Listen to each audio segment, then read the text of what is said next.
Télé 24 Live, votre réseau d'information.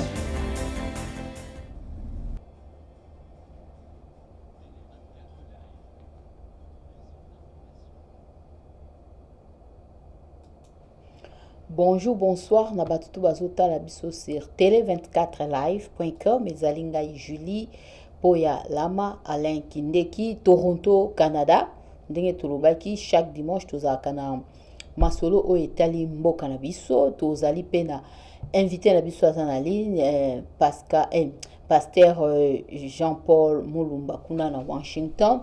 Donc tokolobela masolo o etali mboka ba o pe bazana posa ko pesa likanisi na bango bokoki kobenga na numero na biso ezali wana 001 416 877 0966.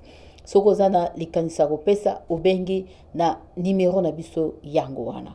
Pona ko rappeler toujours makambo etali Covid, ndenge to rappelera kaka na télé 24 parce que chaque jour baka ezoko mata nanu makambo ya Covid o esilité toza na confinement a biso na Ontario na Canada tokotaki confinement donc baka emati pona journée à lelo tokomi na 4456 nouveaux cas. Donc baka ezoko mata kaka yango tozobeta c'était pona kotalisa batuke maladie wana ezali kaka. Il faut que se protéger toujours soko zobima libanda pona makambo etali ba misala o ezali essentiel, se protéger la ta masque na yo zala na ba gel na yo ya désinfectant parce que ezali kaka baka emati donc soto komi na ba 4456 cas, nouveaux cas na Ontario. Donc, eza ebelwa kuna tangi ba province mususu te, ba Québec, ba place mususu te, na tangi kara na Ontario. Donc, ba cas eza komata.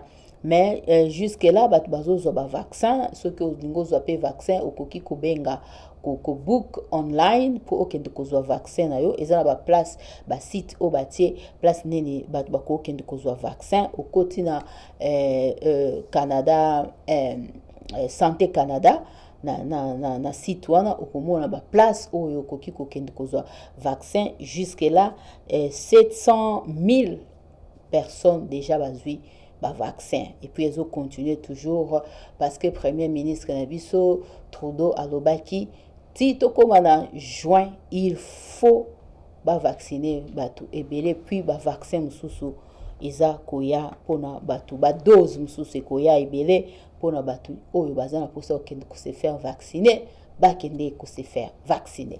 Ozoko kabiente fièvre 37.8 vanda nandaku soko kenda ba misala pona bato bakenda ba misala essentiel vanda nandaku ou soit kende ko salsa test ya Covid parce que ndenge na loba nyonso avant ezalaki soki ozoka biente o nazana grippe o rime boye okay musala malgré rime okay mais sikoyo eza bongo te rime soki ezosala yo faut vanda no na ndako 24 heures otala soki continue vraiment faut kende ko salsa test to bengi médecin ou expliquer bango parce que bazo lingate batu bakende musala parce que cause a msupe Covid po eza ba symptômes presque ndenge moko ba rhume ba fièvre ba biloko wana o esa na grippe yango peso ça na Covid. Alors yango il faut qu'on make sure qu'on se rassurer que ozali bien ndokei musala pona ko propager virus wana et pas batu mususu te parce que maladie ezali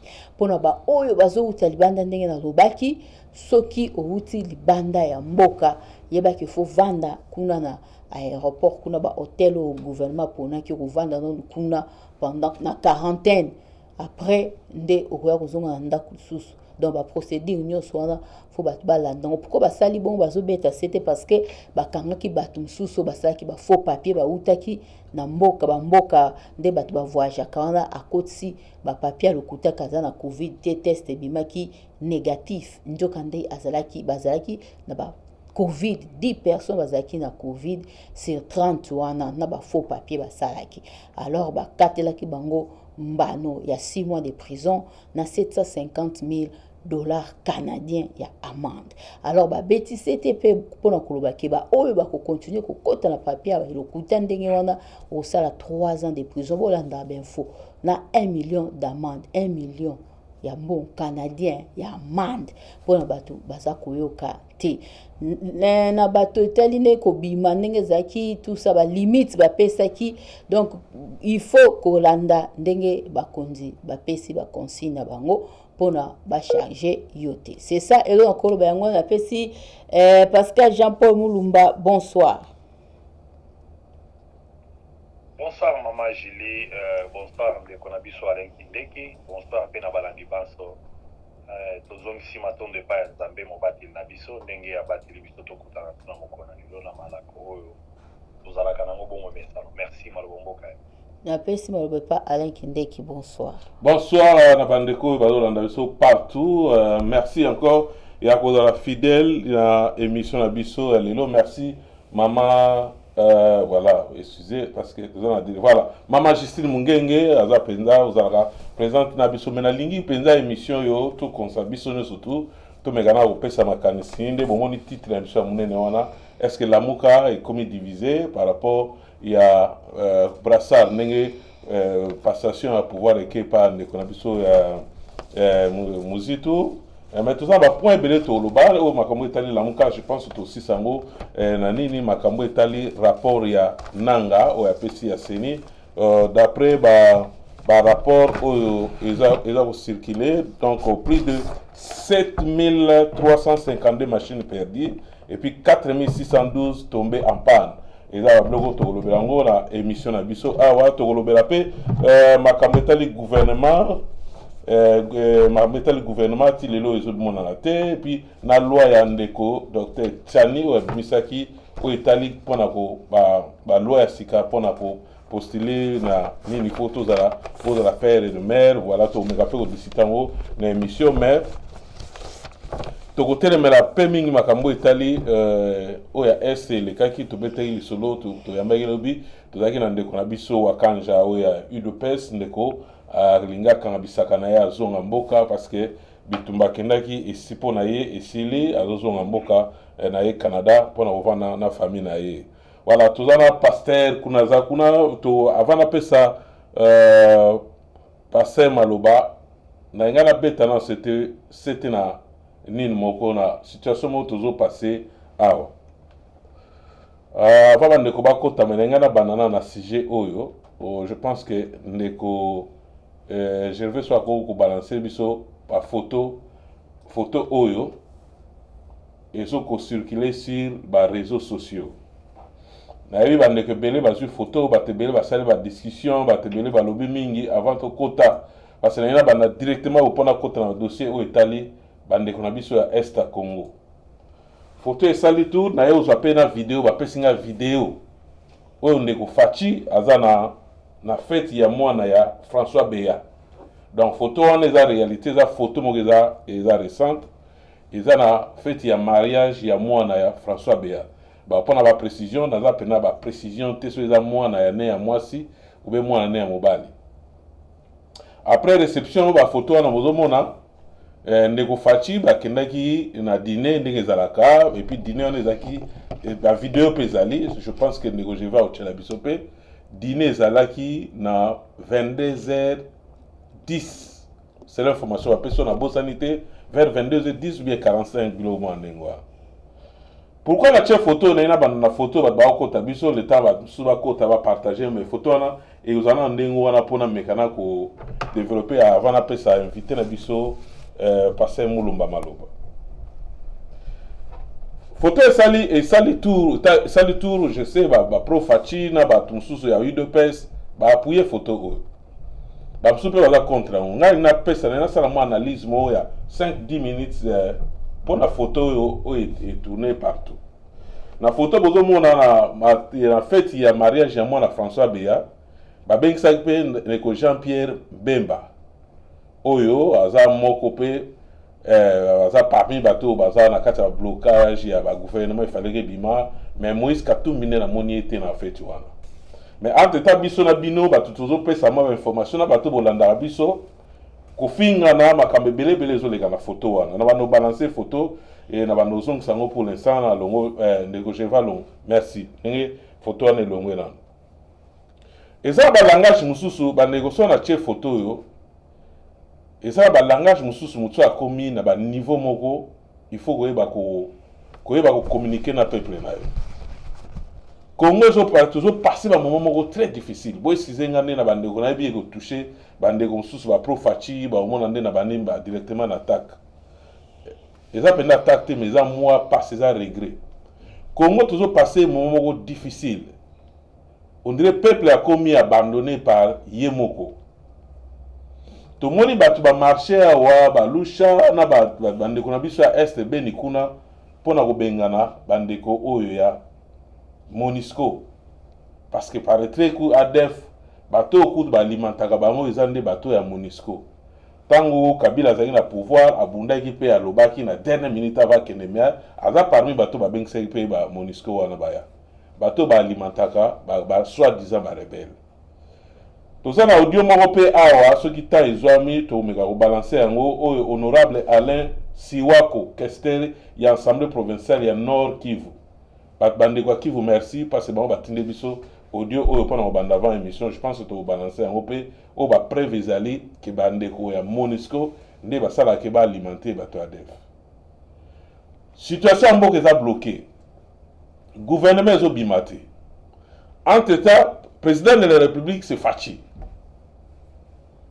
mwana oyo ba ke fête na ye eza mwana François Beya bato ba sala pe na Kabila lelo bazo sala na Fachi peuple a souffert mboka eza bloqué mais ndeko Fachi a préféré na ye ko kende ko tombola champagne on a ba message mususu so comme président de la république et comme ba message moko significatif neto ba message wa tant to tombola champagne ozo laksa na bato ozo tombola c'est-à-dire que tout va bien donc oza na moment moko ya bien mboka no eza bien makamni eza bien ko mela champagne ndako na yo pona mo ba sel ba commentaire ebele na photo wana tuchaki mutako mela champagne na ndako na ye Fachi aza na droit au sala za mutu citoyen lokola mutu to cause aza na droit au sala na fête mais babilo musu ba photo neti na babilo ba manifestation mune ba fuiter yango po ba et puis bato bazo kanga ba photo na ba o fuiter yango bazo laksa déjà mécontentement na bango par rapport vis-à-vis ya Fachi que mboka koto eza ça ne va pas mais ye na mariage ya François Beya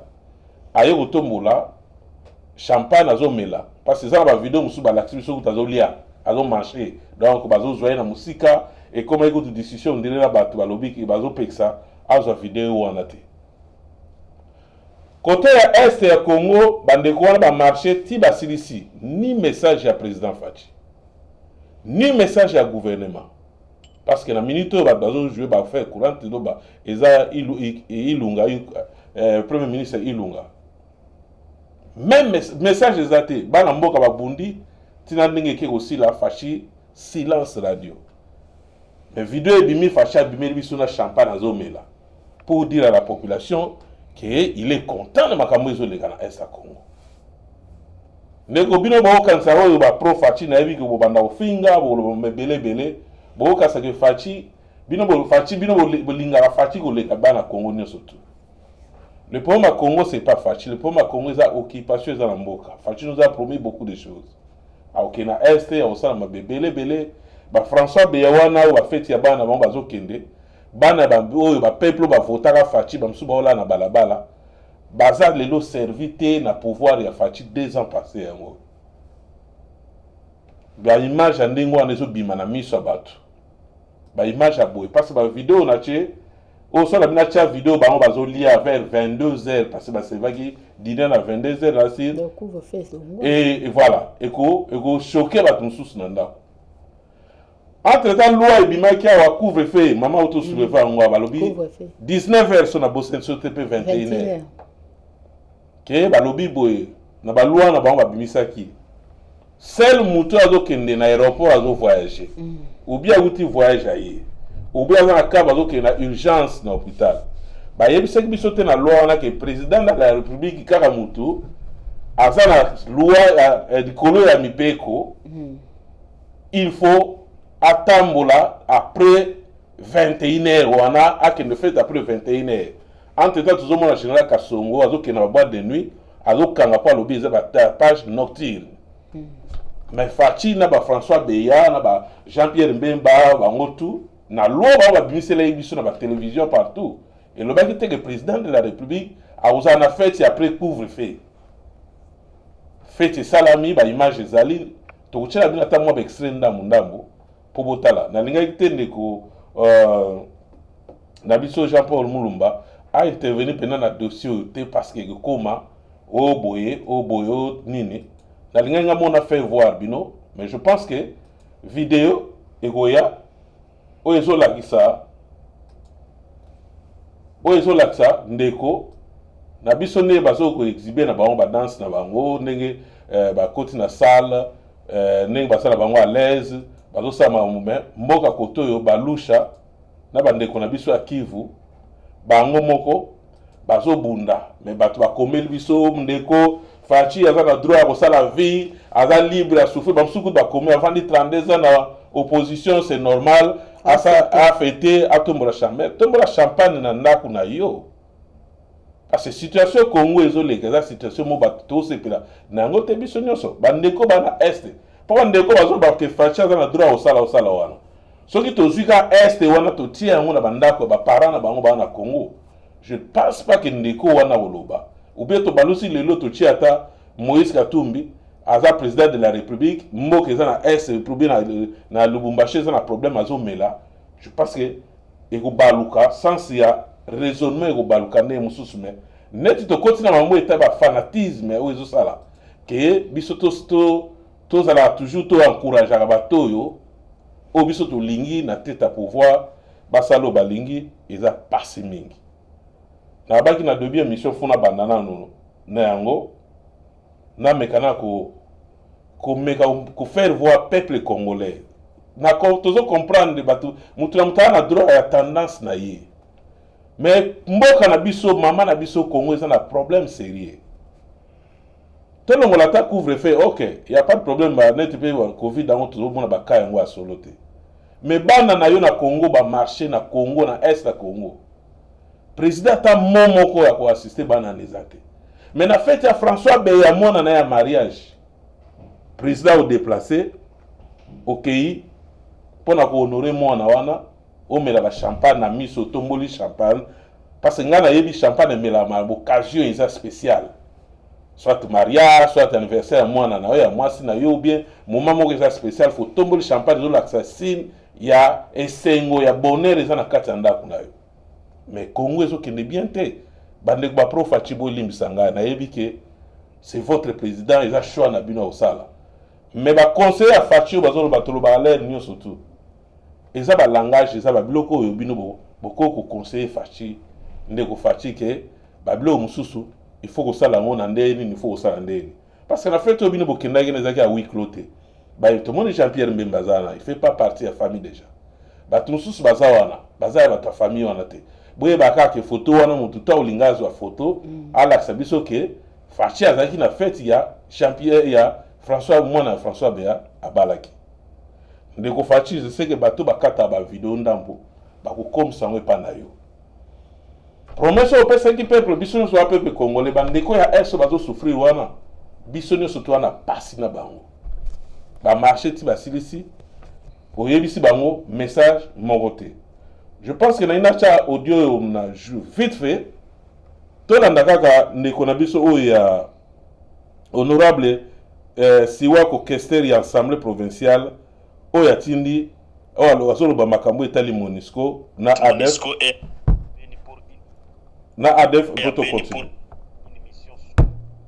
pour une mission suicidaire, une mission obscure. Ça fait 7 ans, on est en train de gorger la population aux yeux de cette MONUSCO, une force internationale qui ne parvient même pas à attraper les soi-disant ADF là, malgré toute logistique qu'elle a à Béni.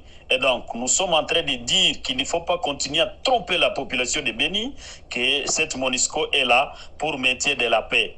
la MONUSCO n'est pas à Beni pour maintien de la paix. Ça fait 7 ans, la population est en train d'être égorgée et ça fait plus de 5 000 morts. Cette MONUSCO est toujours présente. Tous les villages, là où il y a la base de la MONUSCO, et les villages se sont vidés de leur population. Je prends seulement l'exemple de Mavivi. Si la MONUSCO était là pour maintien de la paix, Mavivi ne serait pas vidée de sa population. Voilà. On a déjà un extrait. Je pense que tu as je pense que tu as les réseaux sociaux na biso audio wana mobimba bandeko balandango bayoka makambo ezoleka na este ya biso ya Congo. Mboka ezokende bien te ba profachi bolimbisa ngai na ndenge tobandi na commencement ya malamu penza te o Italie mboka na biso ndeko fachi pouvoir esilaka. Kabila azalaki nani Mobutu azalaki na 30 ans à pouvoir. Toke président Libye azalaki très fort Kadhafi. Babilo mususu ndeko Kabila badalingana bengi ndeko te mais babilo mususu Kabila azalaki ko éviter yango. Kabila azalaki ko éviter bilo mususu po ayebaki eza catastrophe soka zo fêter parce que tozako loba Kabila azoboma mais Kabila tikala oboma mutu te na est parce que azalaki na pouvoir. Nde to ba ke Kabila azoboma. Lelo na to loba Félix Mutazoboma parce que Félix Mutaza président de la République. Et ça pareil. To changer en hôtel, zandengo la yom to vandi peut-être au lingo contredire nga parce que tant to ba Kabila za bunda, to tika azoboma. To tika le mona Kabila te na est à Congo azui arme na ye azobeta ba population. Et ça situation ezaka lelo et situation ezaki na Kabila. Donc pour te dire to loba nini ke ndeko fachi Mutazoboma na est à Congo. O ba finga ba fingi o ba comprendre na biso ba ndeko ba landa biso eza pasi mingi pona mboka na Congo mais au mona mutavandi na mwasi na bana azui ta kufinga yo ke uza aîné uza jaloux okufa na poto wana pauvre ba so nga na kufa pauvre yo mtuzana nga na poto siko okufa nene parce que biso au moins tozo dénoncer makambo parce que ba vidéo na ba écriture tozo koma ba inviter na biso bazoleka ba mama bazo suana na balina pona biso ekotikalaka histoire yango eko continuer ndenge tozwa histoire ya Jésus Christ biso tozala te tozwa ba écriture ba film salami tina ndenge zo continuer mais siko génération ya famille ya Fachi ya Tshisekedi ekozala na réputation nini point d'interrogation. Merci toleki parce que ça sujet na biso bendate za pasi mingi ya makambo yo ezoleka na Congo. Toke na rapport ya ndeko nanga, tout le monde ndeko nanga bazalaki na aleki na Assemblée nationale par opesa banina mais biso to retenir quand même apesa ki ba rémunération mambebele bele c'est que tu remarqué ndeko nanga a soulevé le mot pas bien à lobby. Il faut téléméla. Excusez parce que le document est moins belé awa.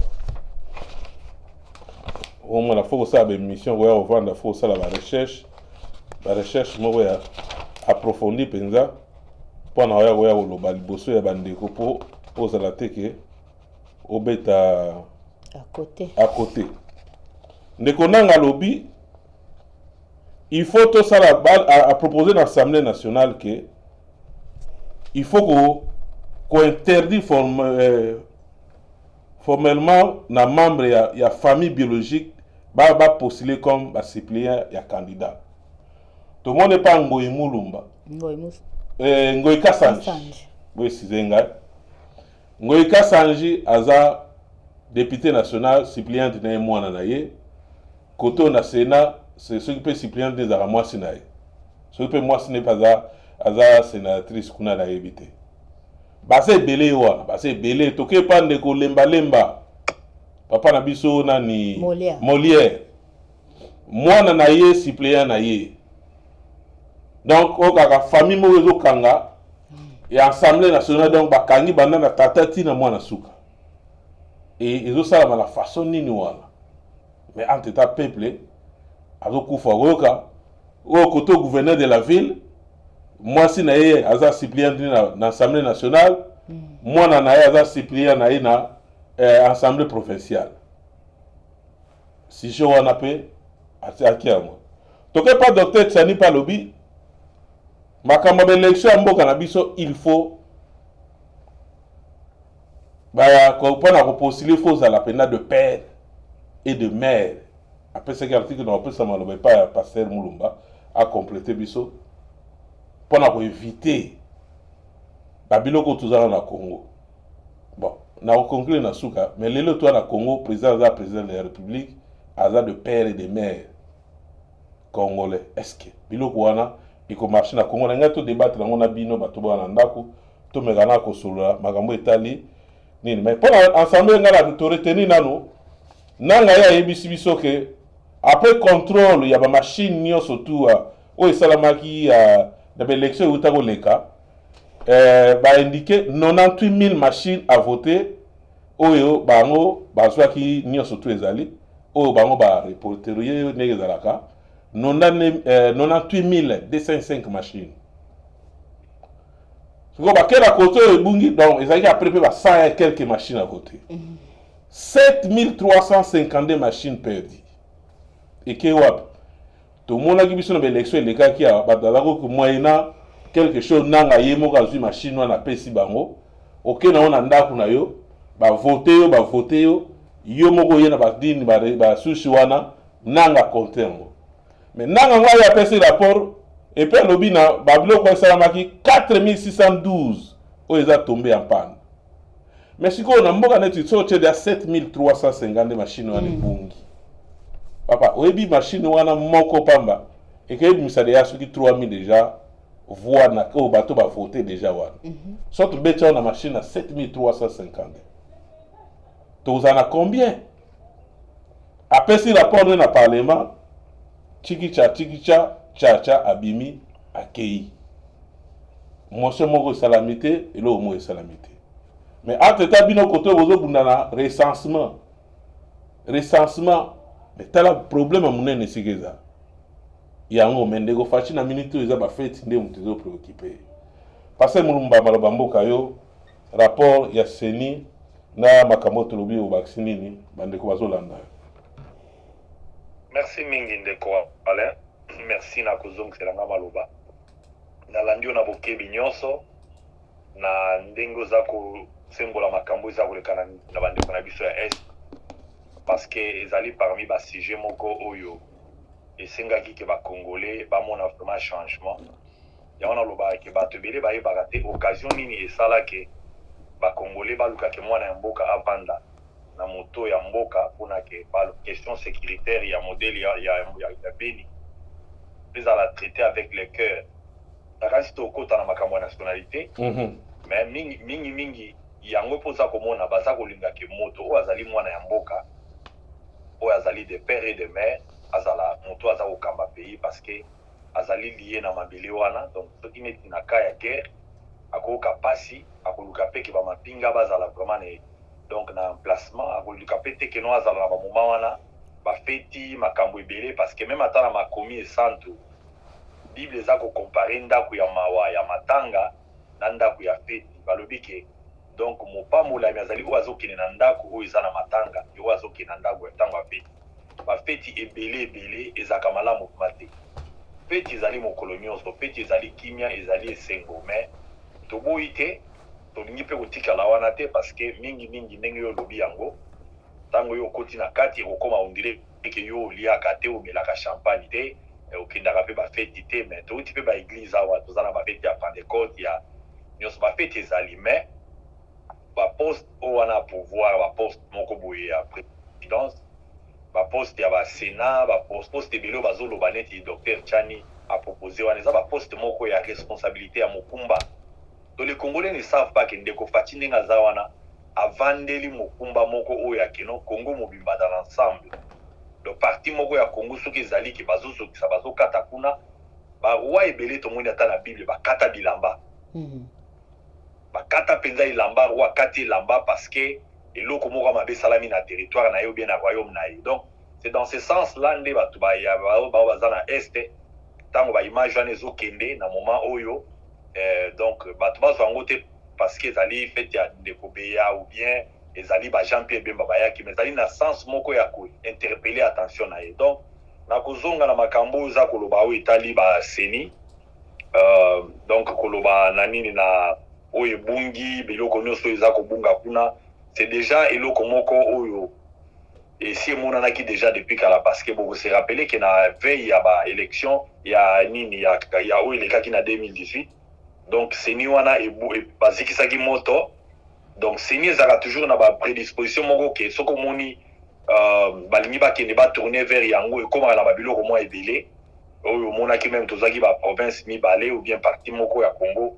basalaki même pas baélection parce que baproblème ya sécurité donc pour ma Congo ezali attaché donc likambo ya sécurité etali mpe élection likambo ya élection etali recensement likambo ya recensement etali nationalité donc makambo oyo nyonso toloba oyo ezali bamakambo moko eza kotambola donc moko ifo ebonga mpona misusu nyonso donc etambola ndenge kuti ntango oyo etamboli nano te donc misusu ekoleka mpe malamu te donc tous ces problèmes là mpona tozala vraiment na élection malamu mpo toyeba bakongolais baza combien na territoire na biso na este wana il faut mpe toyebake bagroupes armés wana est-ce que ezali bakongolais oyo eza bango te donc entité oyo tangi wana oyo ezalaki kokama na ndeko nanga eza entité moko tellement capitale oyo bato balukaki kutu ke ezala remplacer na bato moko oyo bazali normalement bana ya somi oyo bazalaka même na mwa intégrité mais tolandaki biso nyonso na bokebi ndenge ekomaki baproblème moko politique ekomaki mpe na mwa tribalisme balukaki bandeko oyo basala mwa na bainstitution monene oyo bakopesa exemple ya ndeko neti Denis Kadima bamosusu oyo babimisaki bacandidature na bango ekomaki ke non voilà bon na Congo nakanisi tokoluka motu moko azanga ekolo mpona abima parce que ntango obimisa moluba bakolobake azali ndeko ya Félix aza koya mpona abomisela ndeko na ye nani nzela ntango oluka ndeko ya bandundu do bakobenga ye jaloux azali moto ya bo oluki moswahili non azali moto ya katumbi donc je crois que il faut to surpasser banini wana na introduction na kanisi yango nde nakobanda mpe koloba tokota mpe na mwa baquestion mpe détaillé soki okozongisa susu mwa motu na mosusu. Oui, c'est ça nécessaire, c'est ça question toujours tout dans lelo parce que ata lelo ndenge bazoloba ke loi ezo baproposition ebele ezosengama tokende na ndeko na biso Dr Tchani alobi avant mpona kopostule na Congo faut ozala père de mer est-ce que eza solution mpona mboka Congo baproposition neti ndeko apesi et puis na oyo ndeko na biso Corneille Nangaa alobi il faut kointerdire ke lelo membre moko ya famille nga naza député suppliante na ngai ifo azala madame na ngai obi ifo azala mwana na ngai maloba mboka normalement likambo ya ndeko Tchani baza kolatisa ye yango ekoma on dirait que ya ye contre bacongolais ou bien contre bato mosusu malgré que ye aza peut-être parce que omoni na monde politique il y a toujours ba rivalité ekozanga te donc lelo soko kuti bapro Donald Trump donc na bato ya nani omonaki makambo elekaki donc attitude à Dr Tchani soki neti ye peut-être courant na ye elekaka te na Moïse Katumbi mais ça n'empêche pas na Dr Tchani aza la source ya réveil ya journaliste oyo tolandi ebele bazoloba ke il a seulement pensé à haute voix donc akanisi mwa eloko moko alobi mais na likanisi apport nga nazomema na likambo etali nationalité nazomonaki à partir ya mikolo eza koya soki tokovote loi moko parce que alobaki terme moko ya koloba koverrouiller entrée accès na présidence na biso na Sénat bo bato mosusu bakomi kobakisa banini magistrature mosusu neti na niveau ya banini nini appareil na biso judiciaire bamosusu mpe babakisi même na armée donc mpona donc eza on dirait réveil esalami et dans l'entretemps etiki kozala pensée ya ndeko Tchani ekomi eloko ya biso tosola ndenge toza kosola boye mpona toluka tolakisa ke ezaka eloko ya kovote te parce que totala bien-être nango eza nini et pourquoi c'est fait donc eza phénomène moko social oyo euti na likambo moko ya infiltration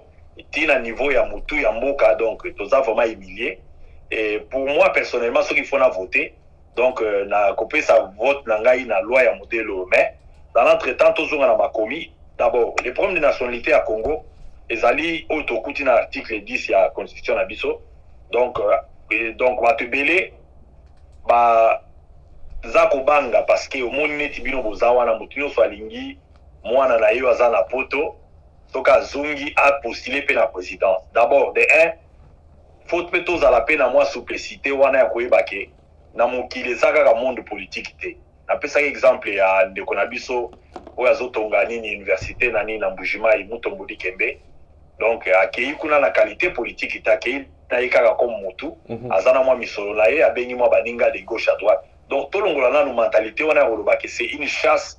Il y a donc 90 millions d'habitants à une seule donc chaise parce qu'il y a mozomona atandenge toloba koza jaloux ya de Félix nana ngai bisaki bato ke biso no tozongi tozalaka ba président. Et d'abord il y a présidence et présidence parce que si on est président c'est pas par complaisance, il faut aux la président ou aux répondre à nos besoins à battre. Donc la nationalité congolaise bazolo bakezali une et exclusive. Donc au koki kozala la nationalité parce que la loi dit que elle ne peut pas être détenue concurremment avec une autre nationalité. Tant vous allez canadien et tibino wana parce que naoki basozo ndeko chani kazali congolais et azali nani américain il y a comme nani ngoya ko pesa biso leçon morale mais azolo bana batu ke ngana azali na koko na ngazali na nini azali soki mutu ngana jika donc balongoli ngana jika wana ilandi na États-Unis non donc ndeko chani ba susi na ye ezala Congo donc nationalité d'origine ezaka na oka sur ba papier ndenge tokendaka tokei peut-être parce que ba chinois ba tio so monde ba États-Unis awa baza toujours attaché na ba mabele na bango donc le pointer du doigt que docteur Chani azolo babongo parce que azali d'abord américain azali kambo donc ça c'est d'abord la confusion ba concept sur la nationalité na citoyenneté ce sont ba concept moko donc oyo il faut batuma lukabaye bayango petozonga na tokota vraiment na nini na la loi na biso organique wana totala ba méthode d'acquisition azolo bake ko amande ko bakisa na ba méthode oyo stangami pona ko accéder na ba poste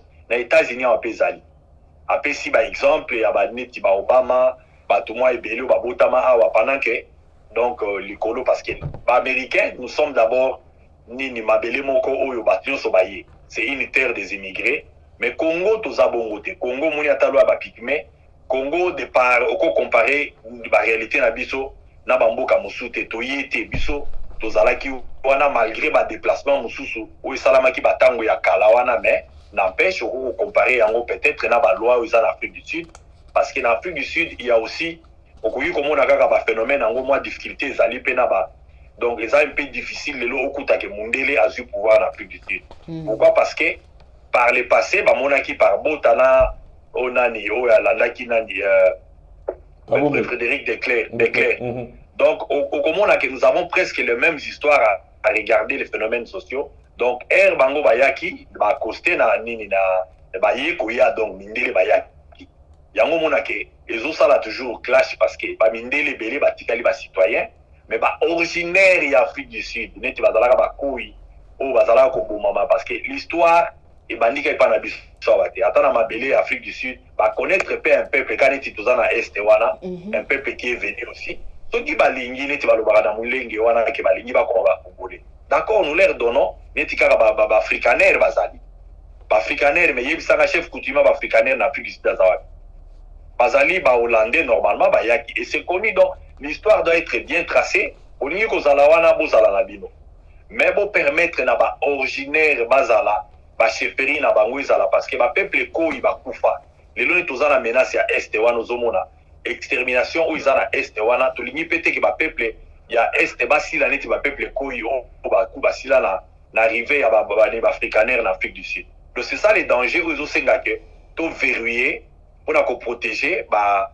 nini bassin na biso to protéger ba racine na biso sur le plan sociologique avant même en côté à la droit je crois que ça se justifie mutunyoso instinct liboso ko protéger ndako na ye et ko yuko sangate donc c'est tellement expliqué sur le plan des droits donc comment la nationalité na biso fonctionnaka je crois que Ndeko Félix Paza Okende il y avait quelque chose comme promesse que balingaki basala ke soko za nationalité na on a pote mais soko zali d'origine congolaise parce qu'il y a cette histoire là aussi parce que d'origine baloba toujours que il est canadien mais d'origine pourquoi il dit parce que origine na yo ko perdre yango te donc ndemo zawana toza mumbala oza muyansi mutu yankara donc ataba mati bakiti okotika la ndemo zana papale donc soko za munda idiofa et ko changer te donc eloko ya ndeko tiani oyo ezali eloko moko o ezali on dirait donc kaya ba sud-africain to s'inspirer kuna oko comme citoyen sud-africain mais okozala jamais d'origine congolaise mais nini président en Afrique du Sud apesi pe moi par exemple moi ba pays moi ebele oyo ça ko appliquer yango c'est pas par xénophobie mais par convoitise tozana pour l'instant. Donc il faut vérifier d'abord la tête qui oyo senga ke souveraineté en mboka parce que article 5 de la constitution et la souveraineté à Congo, donc il appartient au peuple congolais. Comment qui doit garder ça de fait à la Congolais d'origine. Donc c'est ça un peu au toko banana on a Italie makambo Italie nationalité. Moi on a mis balezani musogi na kokota.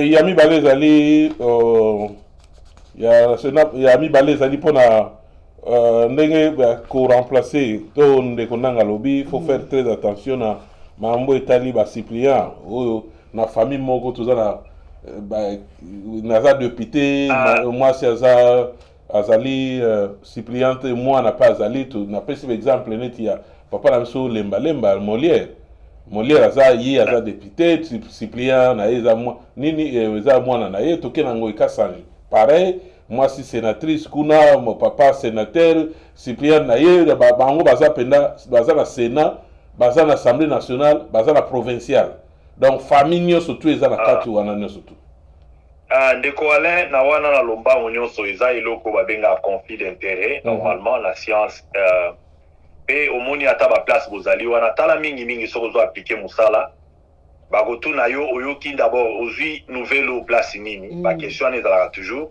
otinde la lien à surveiller otuna donc osala un peu comment trouver website na bango musala question mususu ezaka stratégique o batunaka na ba pays civilisé est-ce que ozana mutu moko ya famille nao ou bien camarade moko approché nao na kati ya société oyo ezaka question moko ya koyeba ke soto aussi batu moko ya ba lignée moko mibale na kati ya entreprise bakosala pe problème pour kosala makembongo ebunga ou bien ba idée moko kozala malamu te donc pour chercher un peu à suivre ça peut-être pe bakosala même que pas déclasser candidature na yo donc c'est pas par la mauvaise foi mais ba yebaka ke place ta musala eza place moko boyaka donc oye oza kolukate oza en influence moko boye quelconque alors wana ba société ou toza place tozali mais zwa sikoyo mboka munene neti Congo là où vous trouvez maman salaka place boye papa salaka boye nakanisi l'exemple le plus courant l'exemple le plus éloquent ils allaient pas na bino wana je crois le premier ministre Trudeau je crois qu'il a engagé qui je sais pas na landa qui a un peu moins kala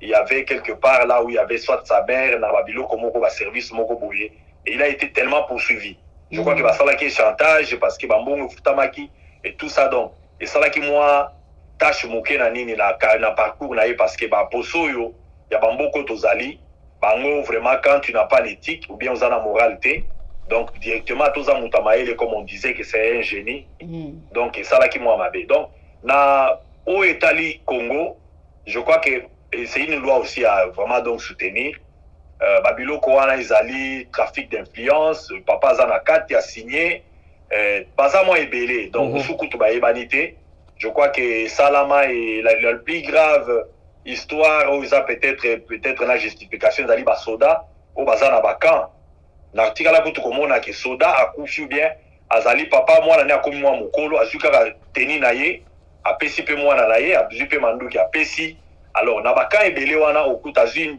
a coopérer na mukutu aza kosala peut-être banini ba liste wana paiement ya mwana pe komo bima dans le Congo nous avons tellement beaucoup à creuser oyo photo lukato yeba que vraiment donc si nous voulons tout ça la mboka wana ezala neti bamboko tozali donc il y a tellement de choses et il faut il est la loi c'est un bon mouvement donc à encourager peu importe mutu azobimisa yango totala mutu te parce que naokaki atachani awa bakomo loba non asala nini na Congo a voyager na ba deuxième classe congolais ye alingi autorité a voyager na classe ya luxe donc qu'est-ce que ça vient faire donc na bakambo Congo qui Chani a voyagé qui la classe économique donc Francis Kalombo azolo baki a voyagé donc c'est là où nous voyons que to éviter débat ils à la baser sur quoi le problème la voix qui sort ata mutani boma na minito ya bisi bino idée ya malamu bozwa yango parce que nous sommes à court d'idée mboka ezali na ba problème ebele ceux qui bomoni que ezali réveil ya koluka ko salela yango bo saleli yango parce que bato pe ba uti libanda wa baza un peu na moi avance ya makambu et Chani en insistant à sa position je crois que aibi bien que bato baza libanda bazo supporter mi parce que ba mboko tozali wa la nationalité n'est pas à prendre à la légèreté nga pene nazali na kozala nga na 6 na ba université na komi docteur mais so balobi que na États-Unis na kozalaka jamais président c'est la loi qui le dit donc pousse à yango qui de côté à Bazolo Baki qui de côté à Nani parce que azo ciblé Moïse Katumbi, azo ciblé donc parce que au monde na Congo quand tu dis quelque chose, il y a un monde ba journaliste belé kuna au peto zo ko pekisa bato ke batika ko sala attaque na ba journaliste parce que toi tu ko landa ke ba tu ko attaquer o nani Peter Chani na ba susu ba peko tout ça. Yango mona ki na émission na ya lobby. Moi je crois que c'est parmi les questions où il fallait que c'est la mot wakancha. Quelles sont les garanties qu'on donne à bateau à libre penseur? Je ne crois pas que la garantie à liberté, parce que tu es très bien entendu tout le baraboui. Donc il y a une côte à l'extrémité. Il y a un moment qui est sujet à l'Ibosto. La tiga qui est au loba. Parce que pour nous, quand les gens viennent nous regarder, on a ok, au Lingui Félix était, parce que aux alliés, au Lingui était pour nous remplacer, ou bien, Makila, on a la Makila Félix. Donc, mais quand je parle, Bakambo Italie Congo, donc éthique, il faut aller au centre, science, il faut aller au centre. Pe ko luka koyeba ke ona zolo ba après ba année langage changé té. Donc il faut autant la musique ko loba te ke lelo tu parles comme ça après que ba jour so ke l'équipe on a commencé ma bagage na commencé au Canada parce que il faut koyeba toujours quand nous allons dans quelque chose qu'est-ce que nous soutenons et quel est le langage donc à soutenir. Donc il y a un truc trouver na battu na débit que boza la té que bozo soutenir parce que bolingi bozo misala ou bien parce que bozo lo bakitoko parce que Félix Amona Bino donc ce n'est pas un problème d'amour envers Félix ou la haine envers Félix. C'est un problème, il y a Congo et c'est Molama parce que ce soit Félix, que ce soit Moïse Katumbi, il arriverait un temps là où génération est collègue. Quand la génération va passer, la loi va rester dans l'institution verticale. Voilà, merci. Est-ce que la loi a passé Simba Pato Yebi na Congo? Hier, wazalaki biso so Kabila Rwandais. Soki asali alliance na bino azongi ne congolais. So loi na soki koleka. Je pense que koleka na ba papier pona na to lobby to zalaki na Moïse Katumbi wazalaki Soriano. Quand ou apesi à soutenir Etienne Tshisekedi azalaki congolais. Tant apesi mu Congo à Genève azongi Soriano. Tango aye côté lelo na minute yo aza congolais. Na yebite ba loi mboka wana eza etika la na ba papier. Muto ba visa ka batunyo so ba visa na Congo az étranger ti lelo papa ngwanda ke apesa ba formule se abimi na ye avandi na ye so ki asala usurpation ya ba nini to yebi pete ayene na ke pe na Lubumbashi avandi na ye pe lobi abimi ne pasali ba plein Congo bazotala na bango. To éviter ba loi Congo ezala nini to ezaka na ngala ba pression boye ba ko adopter na ba voter na bango pa yango mais vendre ba papier et ça la maté soka commis la loi du plus fort nem te jouer rôle net facha azali bazo mikolo bazo collaborer bien na Kabila aza congolais aza na ye aza ne kanambe te ndebino bolobaka aza na ye afandi na ye na famille bazo baza mais ateta ba demi frère ya Kabila banini baza wana bazo témoigner c'est pas notre frère mais loi oyo bozolo bana to éviter soko eleka wapi. Est-ce que question suka pour la maman Italie à Seni est-ce qu'il faut faire confiance à quoi on a ma machine je pense IDP ça na batama yele ba spécialiste bazali ba oluka misala mutaya apesi bino compte randi 7000 machines bungi suivi mo resate et le mo resate est-ce qu'il faut faire confiance encore na machine neti oyo soki lelo ou bien lobby tozonga na élection parce que ba catastrophe oyo ba machine esala elekisa biso to mona kia ba mama na bandako abi na uti ko voter na ndako ba vidéo ezali tilelo est-ce qu'il faut faire encore confiance nanga ya opesa rapport na machine ya tikele nango pour na lobby so élection monsieur za to continuer nango maloba mboka normalement la confiance na éviter ce qui n'a yango faut apesa confiance parce que nanga c'est lui les résultats au tozana ngona lelo na Congo ezali nanga donc s'il veut encore faire que le système puisse persister, qui perd, qui gagne. Na éviter ceux qui osent mona yango que aux arbitre à faire gagner yo. Bon, deuxième saison à Yesus. Nanga c'est un danger pour qui? Parce que pour Nanga il a fait un travail peut-être IDP d'un tout le bara amia IDP so batika na papa Etienne. Est-ce que ça toujours amoisa lelo? Parce que ce que nous vivons aujourd'hui donc c'est peut-être accéder seulement au pouvoir. On va solo ba que le Félix Azo Sala Makambo Belé n'a cessé, il prépare les pays à s'asseoir, mais nous voulons bien voir les résultats pour lesquels Oyoba parents Nabiso Bazalaka arrêté, ou Bazalaka Kangabango, Kuzang Sabango Misala, c'est là où Mouto a IDPS, Oyo, a Tikala Oyebake, ezali cadeau te ke nanga ya ou bien ba accord moko boye et ça là où nous voulons le bien-être de tous les Congolais. Je ne crois pas que Moutouneti nanga nenga zawana donc naïbi te perte na ezanini kondimaye koboya ye qu'est-ce qu'il a fait parce que setting na to aloba en anglais donc résultat ou toza nango lelo senanga parlement wana ndenge za 500 députés ou ndenge za wana fictif wana ezali nanga donc moi je vois pas ce que ça perd aujourd'hui parce que même attendez tout tikaliawa depuis même régime Ebandi il n'y a pas de changement à battre ça ce sont les mêmes acteurs politiques que nous avons ba permettre karabango ba obakiyawa ba obazongiawa donc et la preuve est là donc bazo créer même problème l'avancement ya mboka parce que to sali lelo bazolo basoki 52 jours donc na nini na depuis que le gouvernement il fallait qu'il bima donc je sais pas ce qui crise oyo qui est sans merci ou bien sans précédent c'est fait par qui par les mêmes acteurs politiques que les résultats ya nanga a donné. Si nous voulons bien changer des choses, ils ont la volonté à Batou et que les gens aient le goût du bien. Batou va messani na fraude, Batou va messani na dengue zali à peu près. Les gens ne respectent même pas les calendriers. Conseil na présidence qui vous disent que donc ce n'est pas pressé. Il n'y a aucune loi qui montre que le gouvernement est bimarana la période telle. Vous sentez que les hommes cherchent toujours l'intelligence. Moko, il y a que le mal peut être là parce que la loi n'a pas condamné ça. Vous savez même sur le plan de l'éthique, parce que nous l'homme criminel, c'est la droit pénal. Donc, nous l'homme criminel pour une assigne léguée. La loi doit donc tout ce qui est donc infraction ou bien normalement donc prévu par la loi. Mais il y a aussi sur le plan moral et éthique. Quand tu es en retard, il y a 52 jours, il y a que non gouvernement zaté, tout ça la conseil des ministres était tout ça un pays qui est comme ça donc ça fait la honte même dans ta propre maison mais tu peux pas sortir sans bilamba ce n'est pas une infraction comme sans bilamba mais il y a des choses aussi selon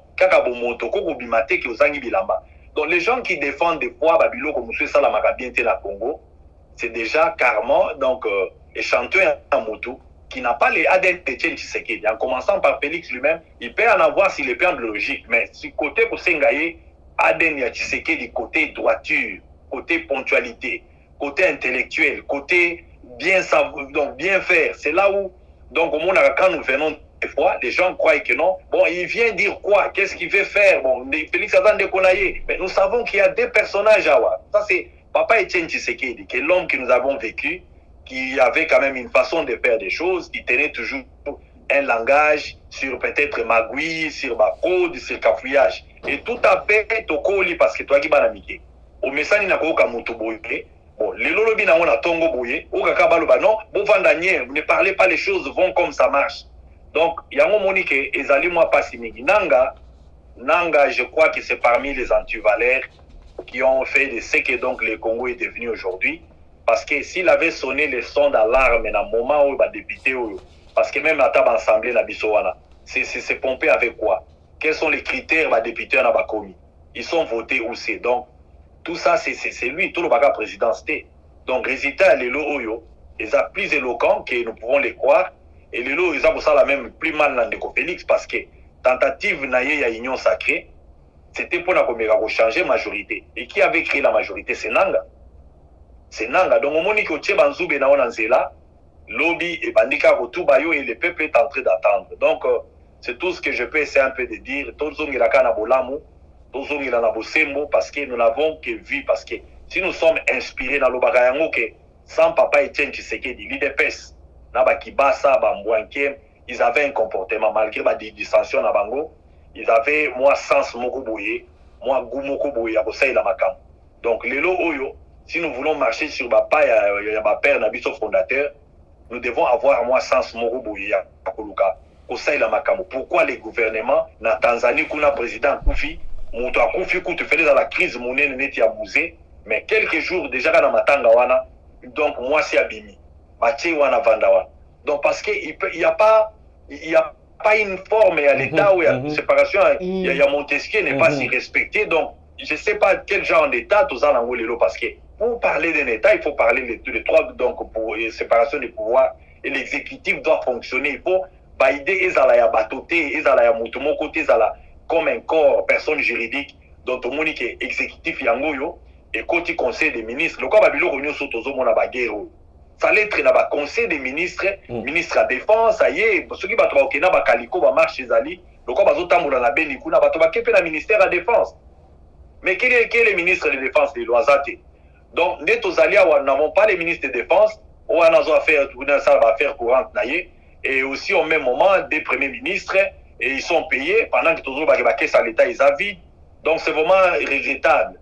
Les mal, on ne les cajole pas. Les mal, il faut traiter ça et chercher à réparer le plus tôt possible. Merci. Oui, mais le mal, il faut pas le cacher, nous, tout à l'heure. Toutes nos expériences, il y a 100 jours.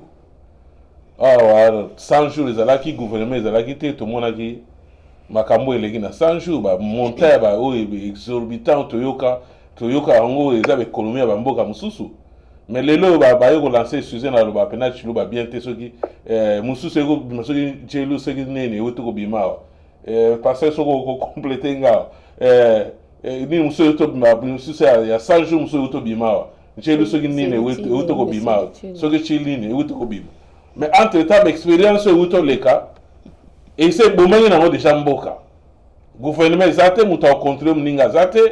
Ce qui peut solo neko kamere azoba mbongo et alobi ye paso mbongo na ye moko teme. To ko mona musu ebimi, ba mbongo peso bima nani azolandela ba travaux. Entre-temps, président partout, to moni francophonie pese bande kuna na est bazo bomo bande ko balobi balingi na bango nini te, balingi na bango monisco te. Côté tout le monde négocie parce que le gouvernement pesate, il est mort abîmé, il a inauguré. Est-ce que la situation de ça même j'ai nous surtout la francophonie, tout ça le pays n'est pas stable, l'économie est zatée. Nous qu'on a nous surtout la question que dans tout là, on dit comment tout nanga, est-ce que négocie, est-ce que ça benda, ça benda mutaï de pes. Ou bien avant benda na eu de pes parce que ce que autour nanga pourquoi? Parce que apparemment, Makambo, papa, le baki, tout le monde n'a pas fachi. Le peuple d'abord, tout le monde n'a pas fait. Ce que Momolinga Kabila, Boye Langaye ligoté. Mais même Moutouana, ami préféré, n'est pas fachi. Malbambo, Kayo, tous les gamambo Italie, Fachi to Kenamambo Italie, UDP, Bandekonami Soya Lamuka Kuna.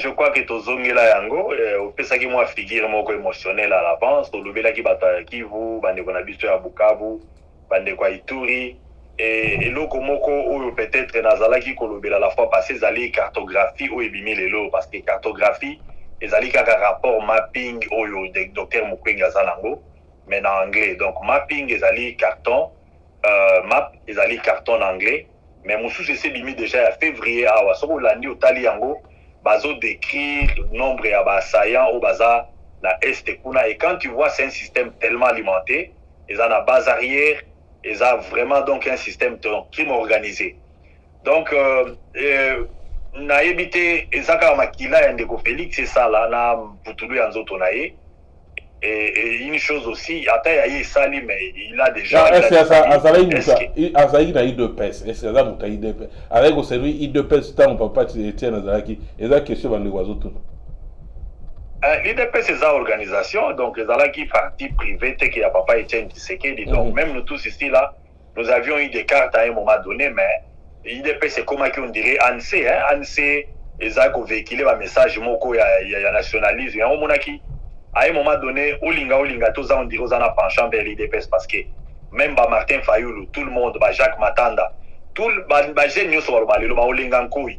Donc, Batiyon va passer l'école à l'IDPS.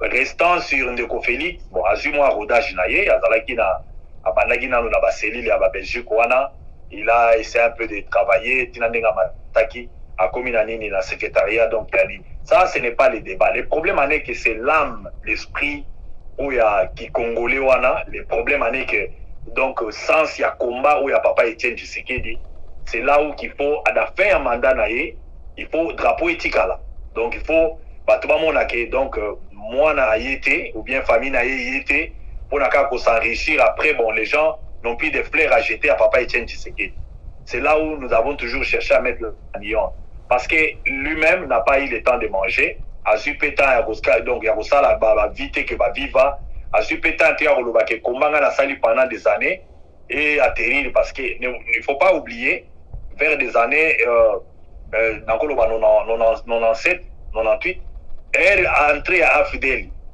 ayaki mpe kocontacter eka comme président et c'est ce que les gens ne disent jamais. Il a été contacté donc alingaka na ye kokoma yango bongo te bakendaka neti na palais des nations wana alingaka kosigner par accord wana te. Donc il voyait déjà que eza bakor moko tellement ekoki compromettre avancement ya pays. Et lelo oyo ndeko Félix il est déjà là. Donc eloko biso tosala rezaka nini korappeler kaka korappeler que attention combat oyo ezalaki combat moko suicidaire ya bato bakufi bato baza peti lelo oyo ebele mpe lelo oyo ya IDPS lelo oyo babunda bainvestissa na kopesa ka exemple barepresentant baafrike du sud wana o malgré baconflit esalamaki na suka ya statut wana bamobaki banani badocteur Vangu il y a un bon nombre de gens oyo ata soki totali mabe me malamu mpe ezalaki. Donc dire que etikali kaka etiki mwa nini indice moko donc ya combat na mutu nyonso le ye il faut amona eloko nyango aza na commun na bakongolais mosusu wana malgré bato azoloba ke IDPS soko kobima ozongi mais Félix n'est pas ouvert ya koyamba bato akala mosusu kolimbisa bango mpona ke moto wana ya papa Etienne Tshisekedi etikala. Donc c'est parmi aussi les choses qui doivent montrer que alakisaki azali vraiment mwana IDPS parce que kotika yango na niveau ndenge etikali wana tozomona kaka ndeko Kabuya tozomona kaka Jean-Marc Kabund. Ce n'est pas l'IDPS qu'on avait connu à l'époque. IDPS est parti il y a masse, mais au moins moment peut partir il y a cadre oyo mutalinga bimalibanda ba yebisa bindeko tokotambola modelo eza ndenge tomoni lelo yo bami kangeli na présidence wana te kolia komela batukaka donc babiloko moko. Donc s'il faut rentrer dans makambo sérieux eloko lobby à francophonie ezali babiloko moko zomona bazobenga yango normal ezali jeu. Donc bazobenga yango ezali ba jeu baligi basala. Est-ce que tous la saison ya kondima babiloko ba jeu. Donc il y a un intérêt quelque part la vie en moto oyo bato balingi parce qu'à chaque eloko ezosala malelo yo il y a toujours un groupe de gens qui veulent s'enrichir. Donc na sima wana na ba projet wana tikala koyeba ke na ba construction wana il y a une personne à kozwa mbongo na yaka tina Belgique kuna. Donc la bonne nouvelle c'est laquelle biloko wana efuta kaka te. Biloko wana ekoma kanga ina munoko. Et chercher à rendre ça donc comme une priorité parce que tous en a besoin ya ba soda bazala bien payé. Oh là là, tu perds des sons alors. Sécurité. Voilà, c'est bon. Oui, ils ont. Allô? Oui, c'est bon, ouais. Naza koloba ke tozana besoin normalement au lieu ya kosala ba jeux olympique ou bien ba jeux à francophonie qui avantage seulement là-bas parce que il y a un intérêt derrière. Au moins ata banzela ozotonga mawana o baza okende ba bimisi ba 15 milliards. Donc ezali problème ya chaîne de commande. Au moins soko ozali moto za ko commander ba troupe na yo il faut payer au laksa moi sans moko boye ya kotala suivi ya biloko ezande. Projet au lobby za na kananga na mbujima yoana que j'ai suivi aussi comme ça. Donc na babiloko nyo sona soko landi très bien. Il y a toujours une même mise à Moutomoko, qui soit un ami, ou bien Moutomoko Boye qui veut attirer profit à côté d'elle. Donc c'est une vérité qui fait mal, parce que les résultats parlent mieux que Maloba ou Toza Rolobao, parce que quand nous parlons comme ça, mais pourquoi il est en train de parler? Nous parlons parce que les résultats sont là. Tokomi sur les 3 Congolais, on dit qu'un Congolais est mal nourri. Donc, tous les pays moko ba les gens c'est tellement ébélé. Il faut battre zalana mawa, battre zalana bolingo. Il y a côté la tête que moi groupe moko za ko s'enrichir d'une manière donc frauduleuse pendant que Moka est vraiment donc par terre. Donc c'est ce que nous pouvons peut-être c'est un peu de. Merci beaucoup pasteur. Je pense que c'est aussi si na mambo Italie rapport ya nanga toke na kosukisa dossier ya Lamuka. Apparemment on dirait Lamuka comme mibale siko. Mais biso to yeba ki Lamuka ngo to moni ba François Nego Francis Kalombo aleki ba minimiser quand même Lamuka wana.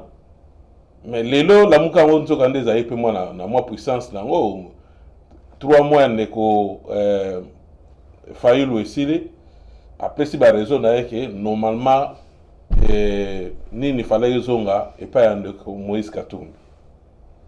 Alors à la salle de conférence de presse à Bibino Solandaki ndeko Katumbi na Jean-Pierre Mbemba bango bakendaki bakena bango kokota union sacrée selon bango bande basololaki ke bango bakokende jamais kokutana na bandeko ya union sacrée bina bandeko ya cash donc parce que boyebi makambo nyonso te elegani na Genève batala 2023 ndenge oya bakosangana su mpona kosala baélection mais tomonaki ndeko Moïse Katumbi na nani bakende bapesi badepute na bango mpona union sacrée brassard ezongi epai ya mfumu pa Adolphe Muzitu. Entre-temps, ndeko Jean-Pierre Mbemba a tweeté kuna alobi félicitations na Moïse Katumbi na ndenge ozongeli ni na yo ya coordination na yo na tête ya coordination ya Lamuka.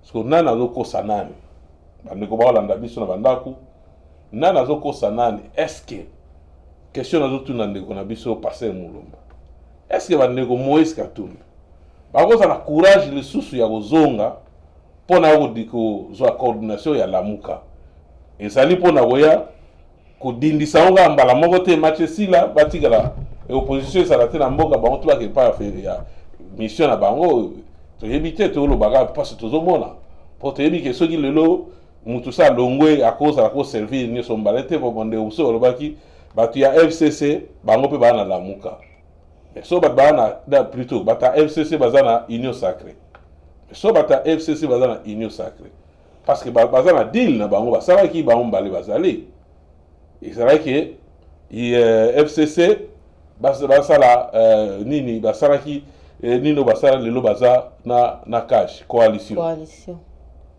mais siko batu ya Genève bako se retrouver kuna ndenge nini maloba mboka yo Passer Mulumba est-ce que bandeko wana Moïse Katumbi a raisonné bien kozonga kozwa coordination entre temps aza kuna na union sacrée bango bakomi na pouvoir siko parce que lelo pe soki blocage eza na mboka po eza partage ya bagâteau bazoyokana te entre temps bobanda kodiriger mboka boza na opposition ou bien bozwi Lamuka bokosango mbala moko na kati ya mboka bodirige maloba mboka. Merci mingi kozongiselanga maloba na oyo etali bandeko na biso ya Lamuka. Je crois que tolobaka mwa mingi sur IDPS parce qu'ils allaient parti au pouvoir et des fois aussi nous avons des termes oyo komona batso bazotala biso boye bazolobake mais azoloba boye pona nini est-ce qu'ils allaient jalousie ou bien ça haine ou bien nini mais Lamuka ils allaient parmi ma plateforme ne tolobaka la fois passée na kanisi na veille ya union sacrée tozaki na débat mokowa nous étions en train de parler, donc le temps était arrivé pour Nabase. Moutamoutazon a un parti politique naïe, n'était si de wana, ils ont non normal groupe Moko, selon d'ailleurs la loi, parce qu'ils ont qui ma plateforme est créée sous prétexte qu'il y a élection. Mais, dommage que ils ont un groupement Moko Oyo, Moutino Sazoliga a ça là un peu moins, comment dire, succès en utilisant l'autre. Et que nous ne savons pas qui tire donc comment dire les profits vers l'autre. Oui, la politique, ils ont toujours na ilo ko ba gendarme politique. Depuis 60, nous les avons toujours. Donc au moins na mutu moko boye qui peut sortir donc ba rolo neti ba Moïse Katumbi azo sala wana, vous l'avez vu en Belgique, na Généval, ayaki bo a koti na ba miliwana a koti mais c'est quelqu'un dans l'entretemps est-ce qu'il y a Tikaki Kabila ba oui la kinini donc to ebana no pelo ko clarté. Mais pourquoi seulement à un moment là c'est à Longwaki? Les gens ne doivent pas donc chercher à oublier passer à Moïse Katumbi. Donc so to perdre de son de kosozo gabiso son toujours go subiente.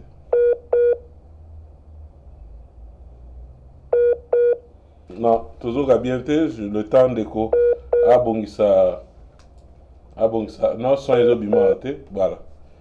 Le temps de quoi bon ça coupa.